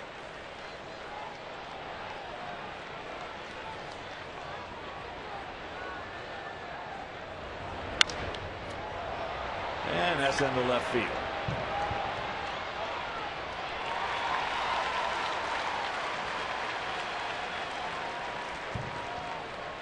So with 1 out, that'll bring up Swisher. Nick twice has struck out.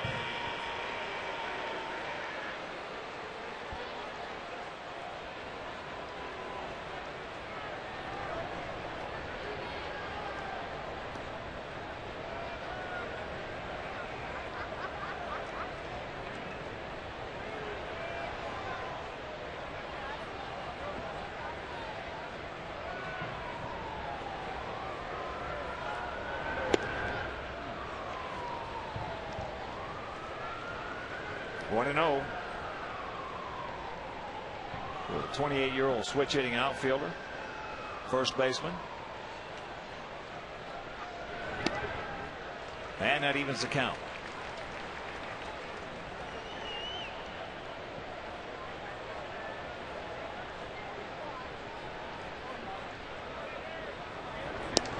And there's a good curveball. Nick just shakes his head as if to say, yep, that was a good one. He can shake his head a lot. He's not going to hit that one. Not a whole bunch of guys are. There's not one outstanding breaking ball hitter in this league. If it is anything close to it, and he's not an outstanding breaking ball hitter, it's Mauer. It's one of the guys that we pretty much controlled in that series. That's the whole thing in that series with the Twins. We control Morneau and Mauer. You do that, you're supposed to win. But when you give them as many runs as we did in the first 2 games, they took advantage of it. And meanwhile, we got this homestand to deal with.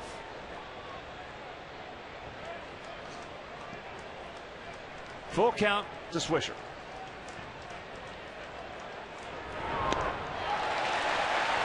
They threw in the slider, and that ball was never a strike. It started low, went lower, and by the time Swisher swung, that ball was 2 feet inside. 8 punch outs for Gavin. Nick was never known to be a discerning hitter. He made up his decision to swing when that ball left the hand of Gavin Floyd. Which happens. That happens a lot. Here's Cano. He's grounded to third and grounded to second. Curveball misses.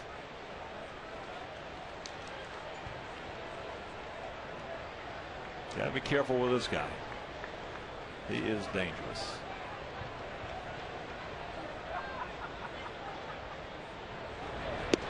Here's a good curveball. Well, I talked to Girardi about what Cano did to help him. He said he closed up his stance somewhat. He said it was wide open.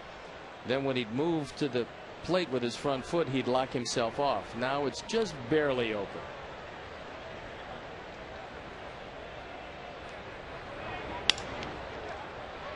Beckham throws him out. 7th inning stretch. Yankees won. Sox won.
First pitch strike to Jim Thome, 0 for 2 in this 1-1 tie. Jimmy is grounded to second and struck out. Called out.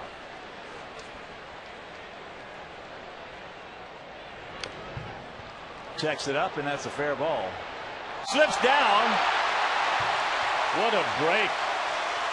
Feet went out from under Andy Pettit. You can see the sod there. Just lifted up a touch. He didn't set himself, and he had plenty of time to get that ball. And representing the go-ahead run, you wonder if you take Jimmy down for a pinch runner here. Watch it again. Now Andy's got some time, but he doesn't get to the ball under control. Well, that's the decision that Ozzie does not want to make right now, obviously.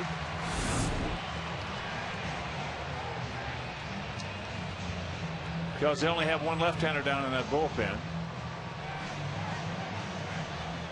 Well, that's true, and their setup man is Phil Hughes, a right-hander. Of course, we know about Mariano Rivera. So here's Paulie. Takes it right there. Might be the best pitch he gets in this sequence.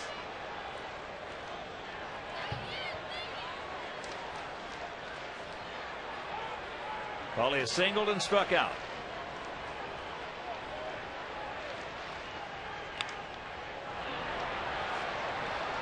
Flares that one foul. Now he's in the big hole, 0-2. That's once again a reminder, tomorrow night, Clayton Richard against Sergio Mitre in that game over WGN if you can't make it to the ballpark. Not many seats left, so call 866 Sox-Game and see about the availability. Same thing holds true for Saturday. Johnny Danks against A.J. Burnett. Call 866 Sox-Game and check out the availability of tickets. On Sunday's game, Buehrle against C.C. Sabathia.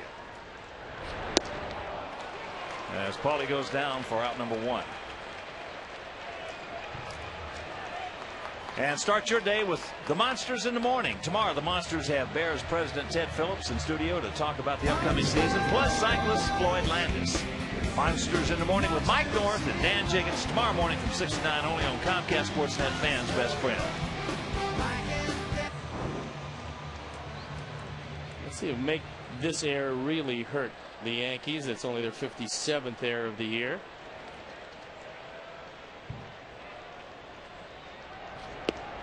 First pitch strike to A.J. Quentin on deck. Well, Pettis is going to stay away from A.J. A.J. can do as good a job as anybody of slicing that ball just down the left field line, as you've got A-Rod well off the line at third.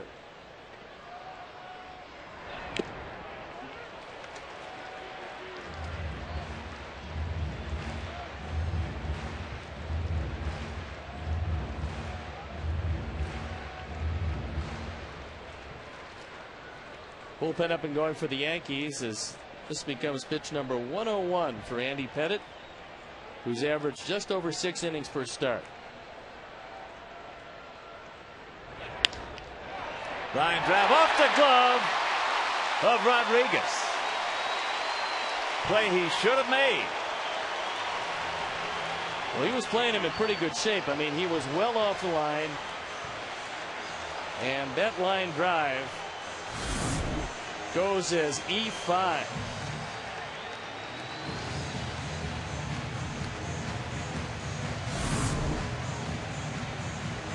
Well, he'd be the first one to tell you he should have struck that one off. That was not that hard a play. Meanwhile, 2 on, and here's Quentin.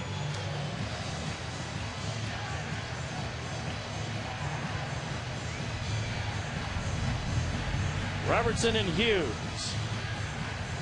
Phil Hughes has been their premier setup man. Talking to Joe Girardi before the game, he said that Koch, who's not feeling particularly well, along with Hughes, have been the 2 guys that have gotten the ball to Mariano Rivera, and they've done a great job. And here comes Joe Girardi. Well, Joe, back in late April, was voted number 1. to be the first manager fired with a start the Yankees got off to. Hadn't worked out that way. Not at all. Especially when they're tied for the best record in baseball. Joe's going to be around a long time. Yep. You don't have to worry about Joe Girardi. He's going to be around a long time. All right. Andy Pettitte pitched well. Very well. He departs, and we'll be back.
Local retailers. A new tradition comes to Chicago. Family coffee roasters since 1916. And Phil Hughes comes into the game. He's 4-2, ERA 3.43, out for the 26th time. 7 of them starts. And in talking with Girardi, he said that when he was a starter, he was throwing 91, 92. Now that he's moved into the bullpen, knowing that he's not going to go long, that fastball is anywhere from 94 to 97.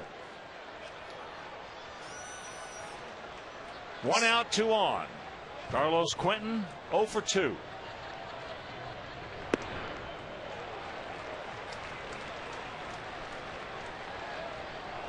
Hughes has 62 strikeouts in 60 in the third inning.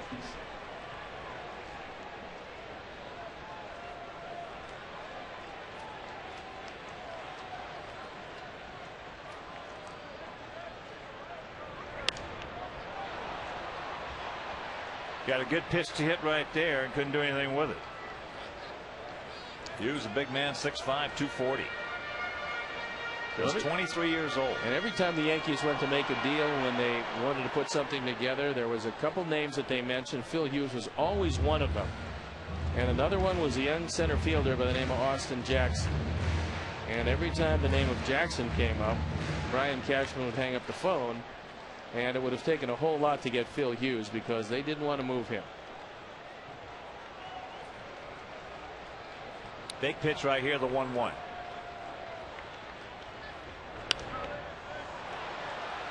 And that fastball at 94.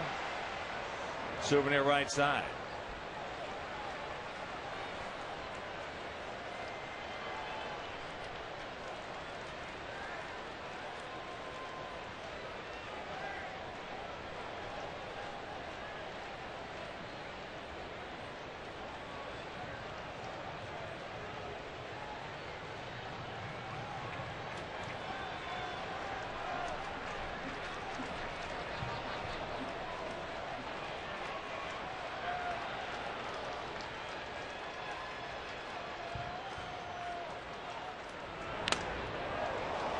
Just got a piece of it. That went right off the mask of Molina. And he's going out. Maybe not as much to have a word with Hughes as is to shake the cobwebs out of his head.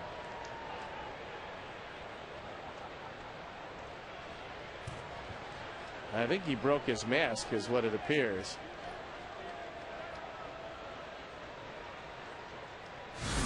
One of the 3 catching Molinas.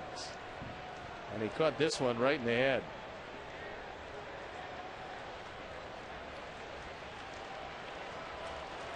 So we'll reboot. And once again, the 1-2 pitch.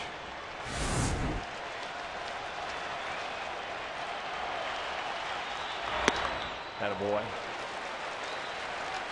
Sometimes in a 1-2 count like that, it is so hard to lay off a fastball up and in. Wow. Well, it looks real good. You can't catch up to it, but it looks real good. It looks great coming up. Yeah. And bad going by.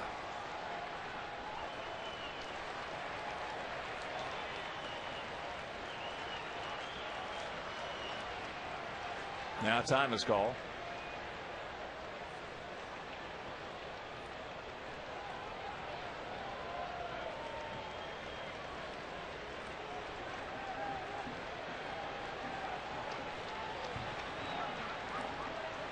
The 2-2.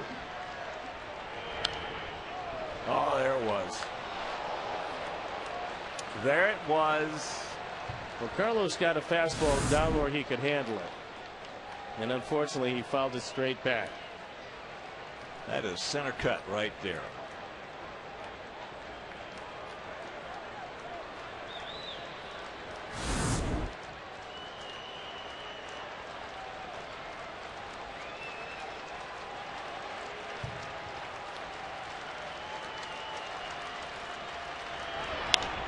Ground ball, and this should do it. No, the ball is thrown away. Here comes Tomey. He's going to score the 3rd error of the inning, and the Sox lead it 2-1. Yeah.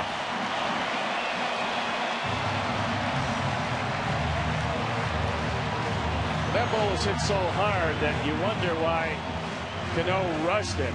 He didn't have to. But he threw the ball away by Teixeira, who's a Gold Glove first baseman. You know that Carlos isn't running quite as well as he usually does, but a nice job of going into first base. That by AJ into second base, Pierzynski. And AJ went right at him. Cano just makes a terrible throw. Well, the reason he made that terrible throw is because AJ kept his head up so long. He forced Cano to alter his throwing motion, and here he gets. Chris is 1 for 2.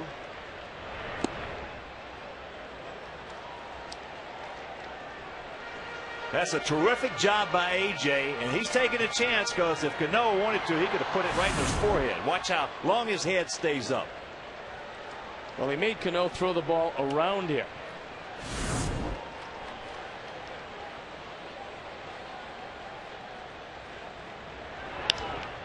That's a little flipper.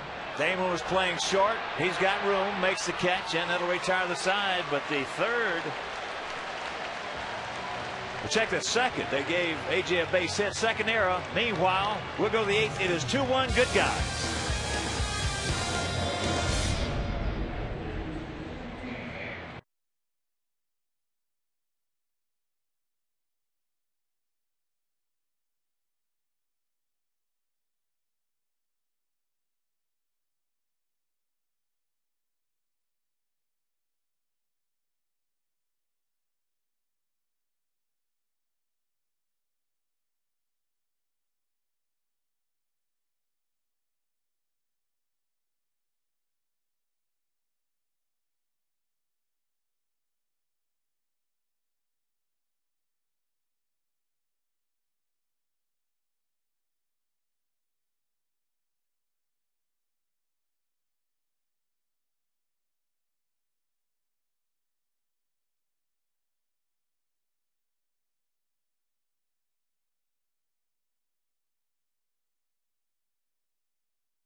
All right, Pat, thank you. First pitch misses to Melky Cabrera, who's 1 for 2, a double.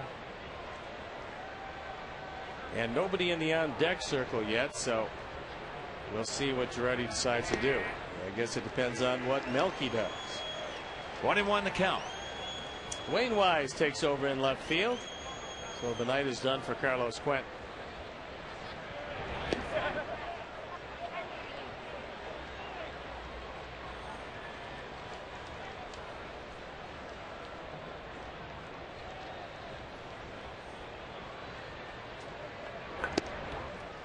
And to count 3-1. Jorge Posada now in the on-deck circle.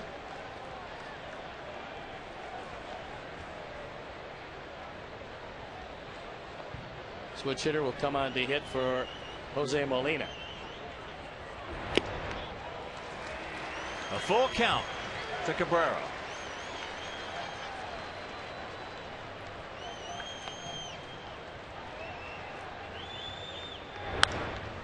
And that's foul.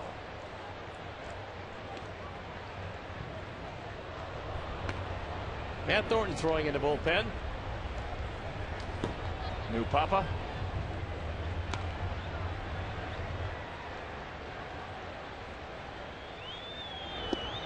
He gone. Good backdoor breaking ball, and Cabrera looks at Ted Barrett as if he just came into the game.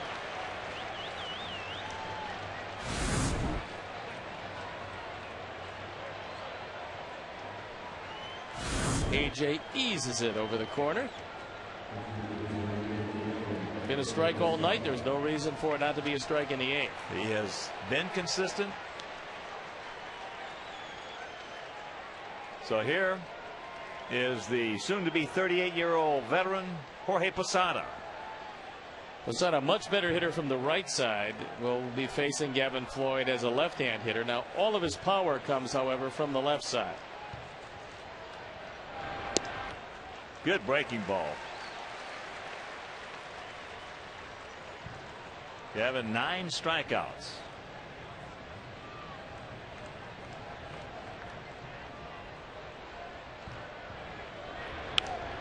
Got that one by him.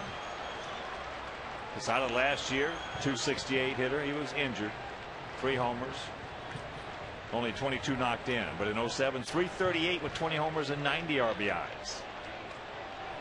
Well, year after year until the injuries last year, he was one of the dominant catchers in the American League, certainly. You got that right. Wow. That one, little slips. Oops. Gavin didn't quite have the grip on that breaking ball that he would have liked. He was trying to hit the outside corner with that backdoor breaking ball.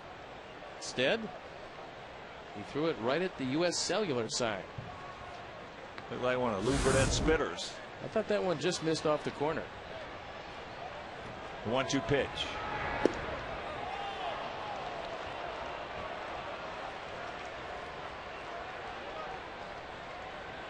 .100 pitches on the nose.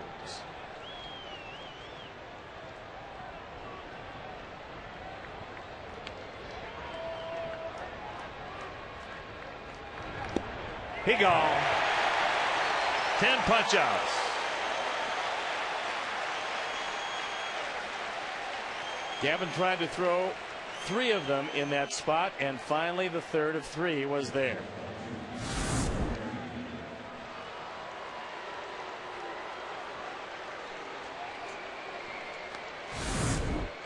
So here's Jeter, 0 for 3 last time up. After Molina led off with a double, Derek trying to move him over to third. Did his job as far as hitting it hard. He hit a bullet right to Jermaine Dye.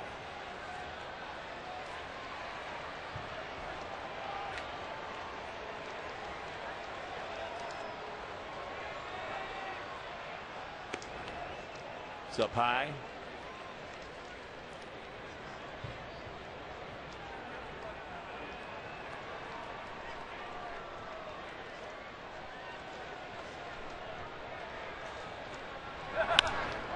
Into right field, Jermaine. Yes. No, they say he trapped it. He trapped it. Made a good effort, though. As long as you're not going to get to it, You might as well make sure it doesn't get by you, and you might as well show the umpire. Well, they immediately signal trap. Both of them, McClellan and Fletcher. And here comes Ozzie. Well, he doesn't much of any choice but to go with Matt Thornton against Johnny Damon. A terrific job once again by Gavin Floyd, as he did so often last year in a big game. He rises to the occasion. He departs, tips his cap, and we'll be back.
Helton's analysis, plus listen in on Ozzie's post-game remarks. Don't miss U.S. Cellular White Sox post-game live immediately following the game right here on Comcast Sportsnet, fans' best friend. Matt Thornton comes into this one, and he's got Derek Jeter at first base representing the tying run. And Thornton at 4-2, ERA 2.83. The proud new dad on for the 43rd time. He's looking in at Johnny Damon, who is 1 for 2 with an RBI. Jeter 18 for 22 in stolen bases.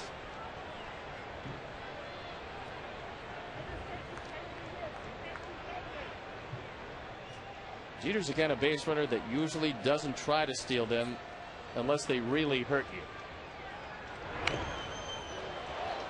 Checks it up, fouls it off. Yeah, in that respect, he is from the old school.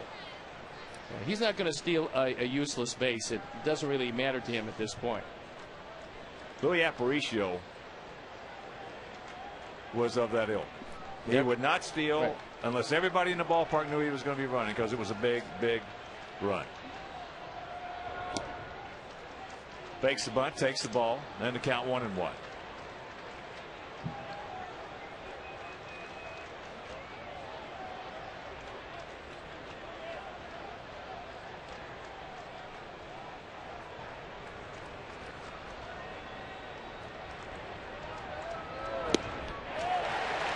And the count 1-2.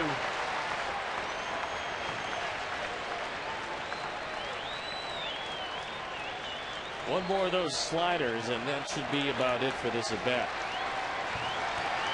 AJ looking over in the dugout, get a little help, and AJ wants a fastball.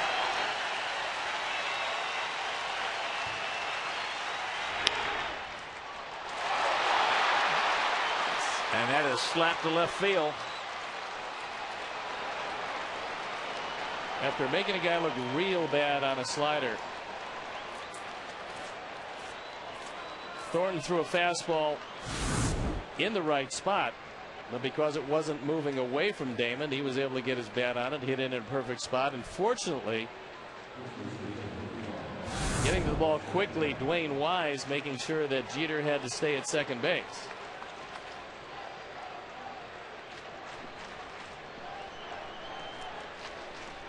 So Teixeira is 0 for 3 tonight with a couple of punch outs. He's glad to see Gavin Floyd gone.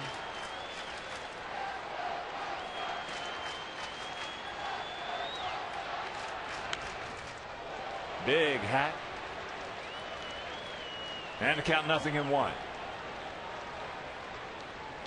Mark Teixeira and Gavin Floyd grew up right in back of one another. Teixeira was good friends with Gavin's older brother. Played a little baseball together.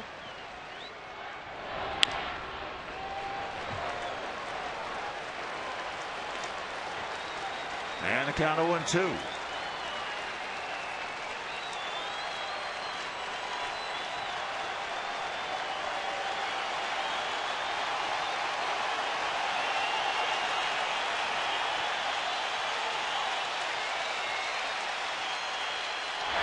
Yes, he did. He gone. Nice job by Thornton. And we'll go to the bottom of the 8th, leading 2-1.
Jason Nix 0 for 2 will lead it off here in the bottom of the 8th inning.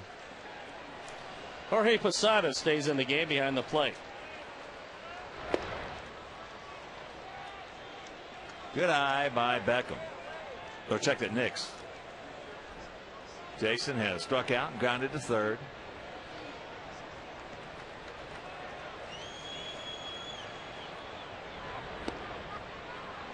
Pulled his head just a bit.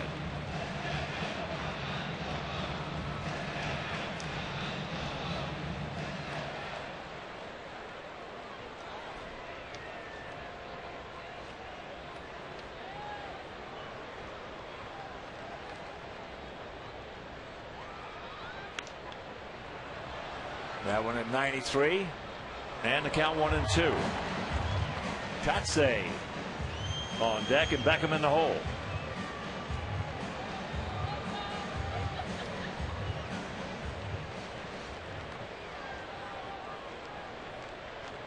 Gordon Beckham has hit the ball harder than any of the Sox tonight.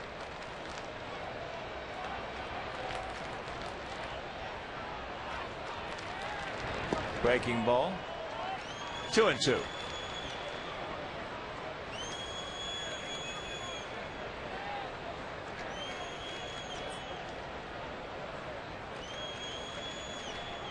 Two 5-0 for us, 1 5-2 for them. Get out of here. Nope. Posada. 1 out. Prorated White Sox full season ticket plans are still available. Full season tickets offer the best seat locations, the lowest prices, and many other benefits. Call 312-674-1000 or visit whitesox.com to reserve your seats today.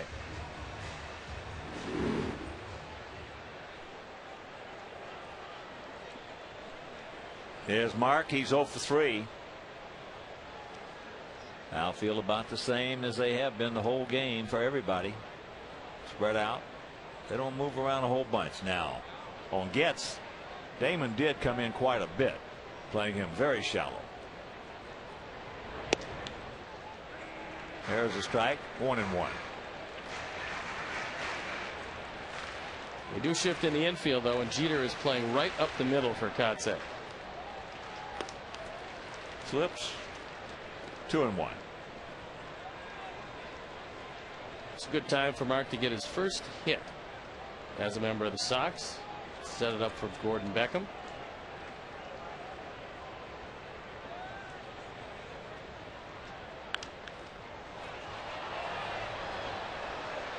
Two balls, two strikes to the 33-year-old veteran.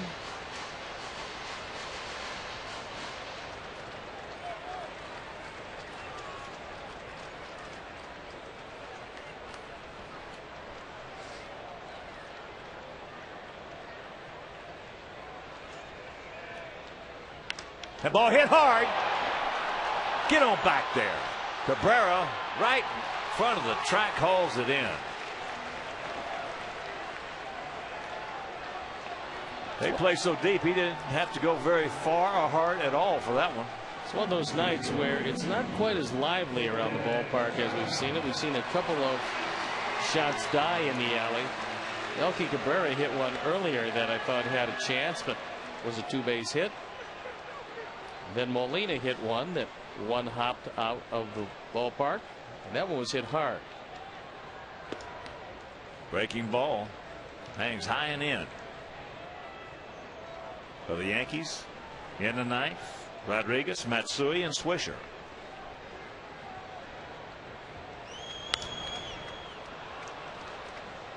And Bobby Jenks is not up and throwing, which means that looks like Matt Thornton's going to be given the ninth inning.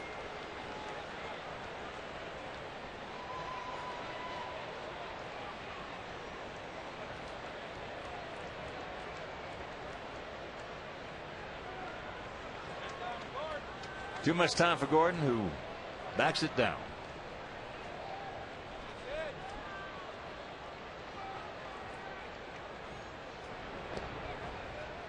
Lays off that curveball. 2-1.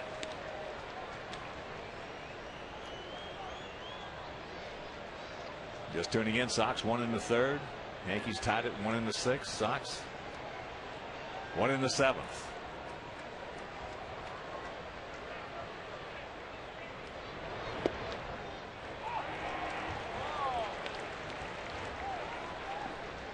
It was a pretty crisp 94, and there's Phil Koch throwing in the bullpen.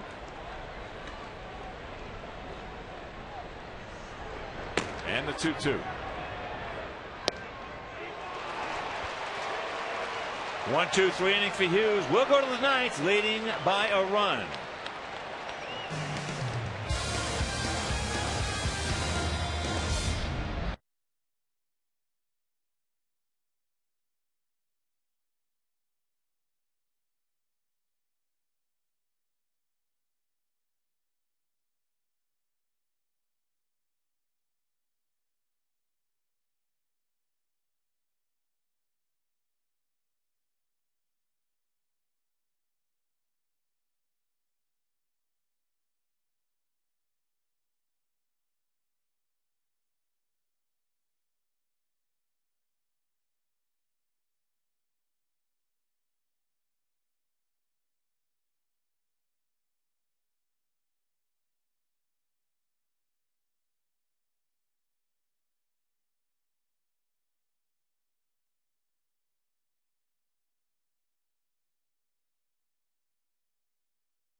2-1 good guys. Top of the 9th inning.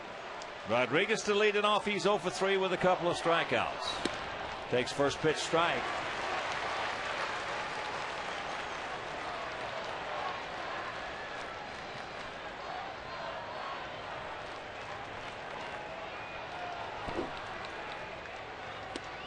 And a count 0-2.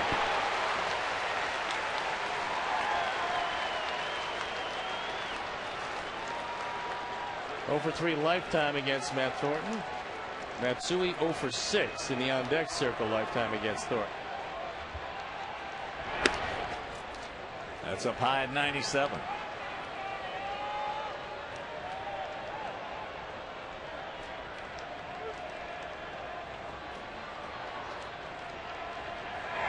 He gone. That is some high heat for you. And for the 3rd time tonight, Rodriguez goes down on strikes. He swung when that ball was by him. That is a major fastball. So here's Matsui. He's 0 for 3. Well, between Teixeira and Rodriguez, they're 0 for 8 with 6 strikeouts.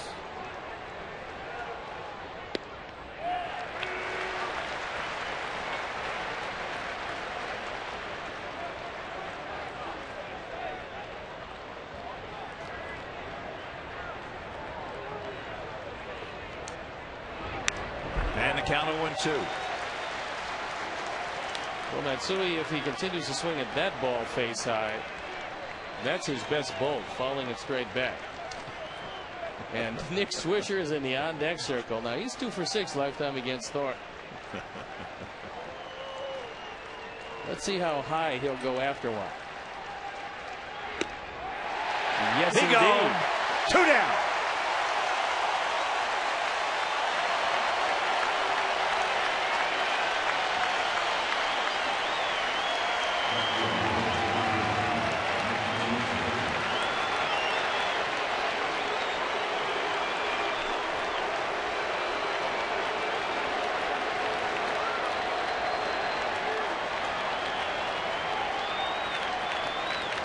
Swisher 0 for 3 tonight. He's got the hat trick. Outfield deep and a no double set. Beckham couple of steps off the line, and there's strike 1.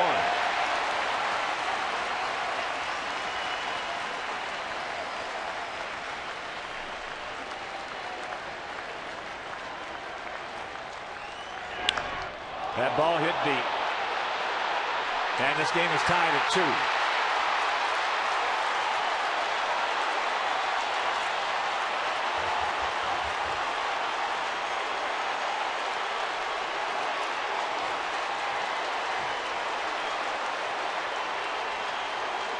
Number 17 for Swisher.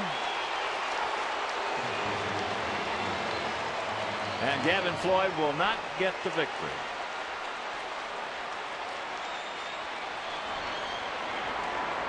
It's our 4th home run replay, and with a 1-strike count, that fastball a little bit lower than Matt would have wanted it, and Swisher takes it out of the park. For us in the bottom of the 9th, Dye, Tomey, and Konerko.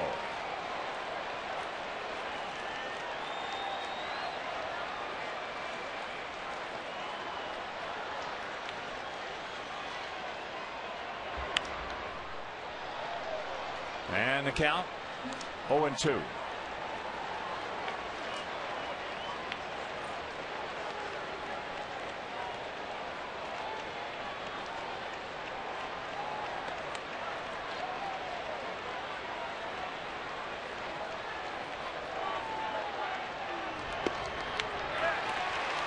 He strikes out the side, but the home run with 2 outs on an 0-1 pitch to Swisher.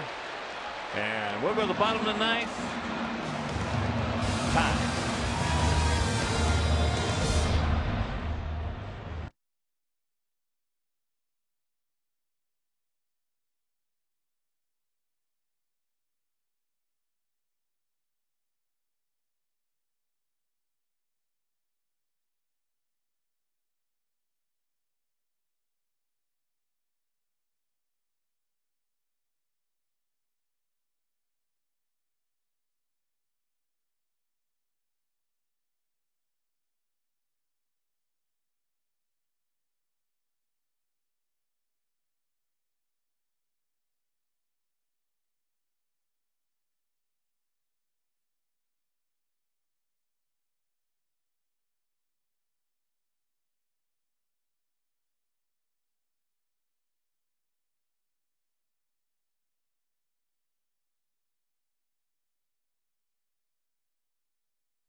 Bill Hughes still on the bump.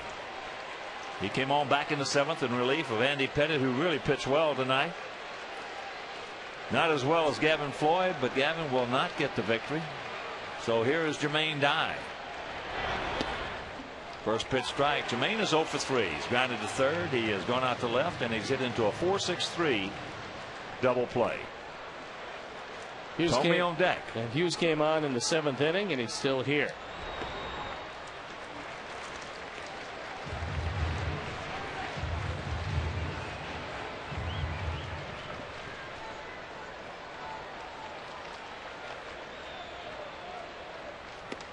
That breaking ball, the curve high. So the count 2-1. Between Dye, Tommy, and Konerko, they're 1 for 9 tonight. Paulie had a base hit back in the 2nd inning. They're due.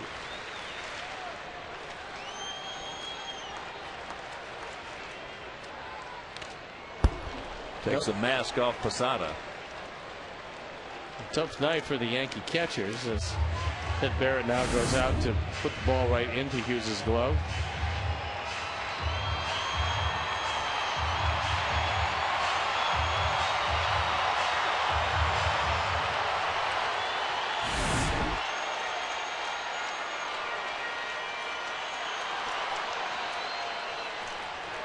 Scott Linebrink throwing in the bullpen.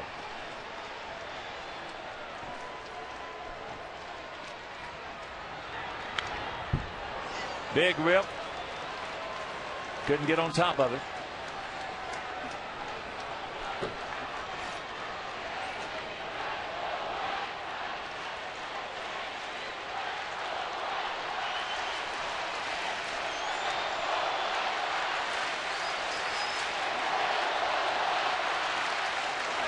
That ball, just a rolling curveball, hammered, but foul. Hughes got away with that one because that was a mistake. And Jermaine got out a little too quickly on it. Usually when they hang there, they go a long way or wind up in the corner for a double.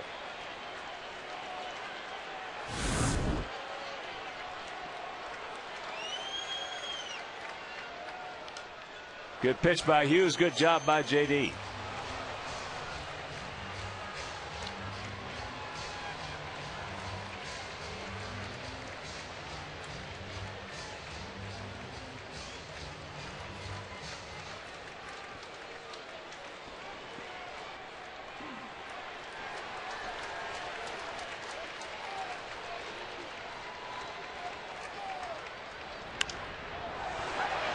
Pops him up. Get out of here. Posada has got room. 1 out.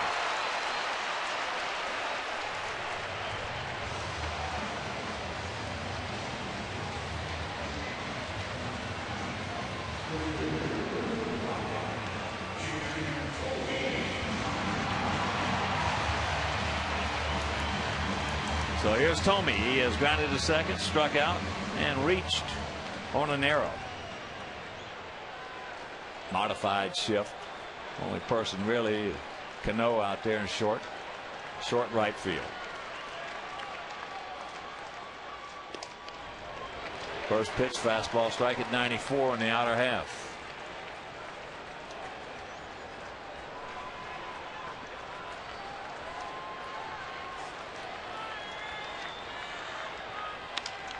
And there's a base hit.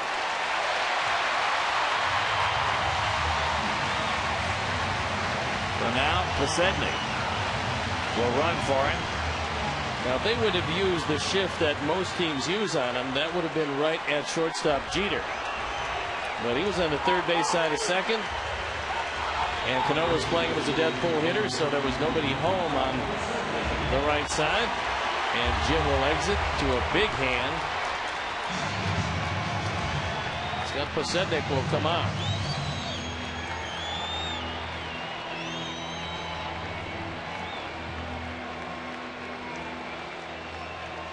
First hit given up by Hughes.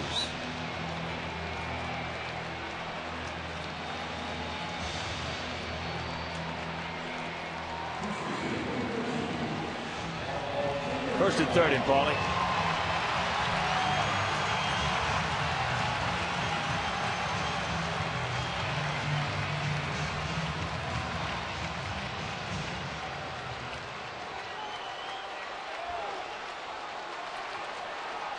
That's a big lead.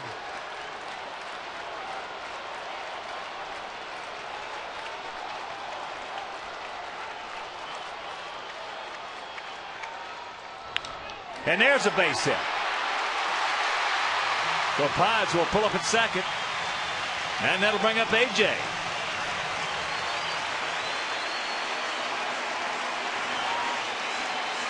Here comes Joe Girardi, and that probably will mean that Phil Koch will come into the game.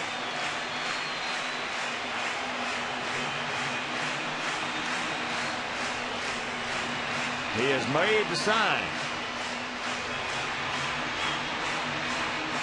So Hughes comes in and works 2 innings.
He's hitting just 190. The right-handers haven't done that much better. But if he sweeps that breaking ball away from Posada, he's going to have some problems with it in the dirt. So Scott Posednik has got to be heads up at second base, especially with Jeter most likely going to try to sneak behind him. So here we go. 27-year-old southpaw out of Sonora, California.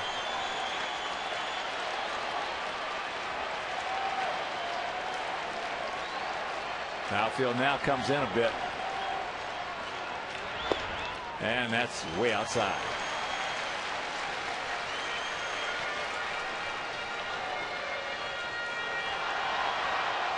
Well, Johnny Damon is in very shallow in left field. On a base hit, there will be a play, but he doesn't have much of an arm.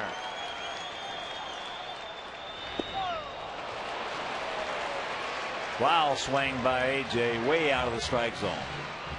That was that hard breaking slider that Koch features along with the fastball at 95, 96.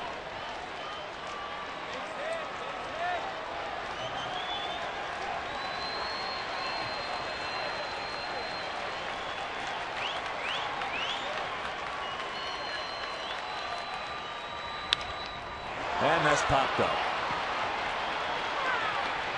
Cabrera, 2 down, and now it's up to Dwayne Wise.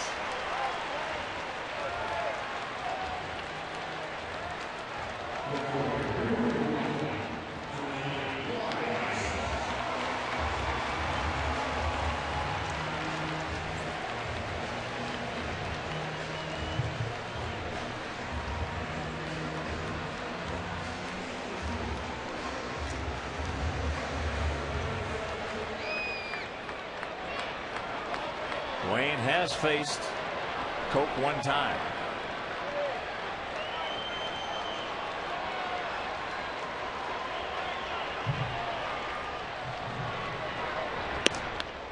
It's up high. Chris gets on deck.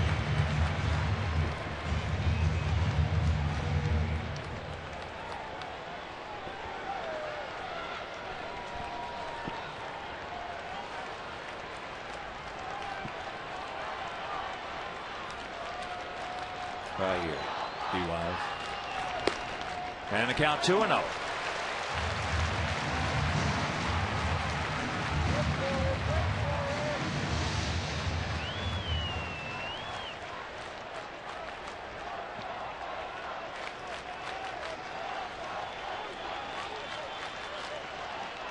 Don't help him out.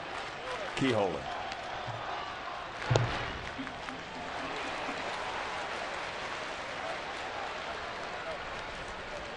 Ryan Bruni, hard-throwing right-hander, loosening up in the pen.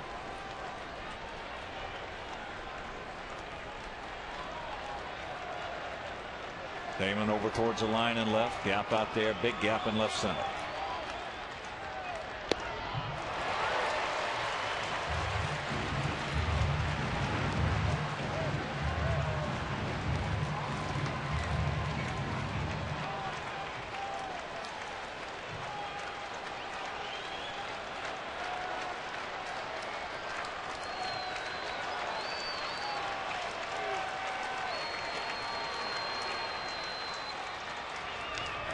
Just got a piece of it.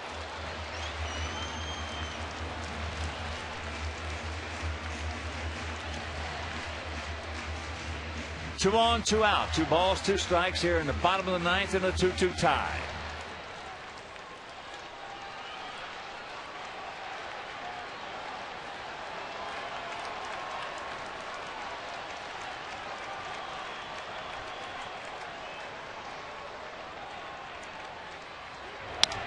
Base hit. Yes! Here comes Pods. The throw. Sox win. Sox win it, and this ball game is over.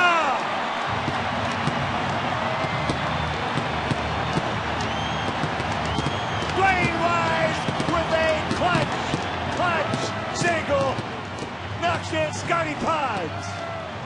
Wise comes in for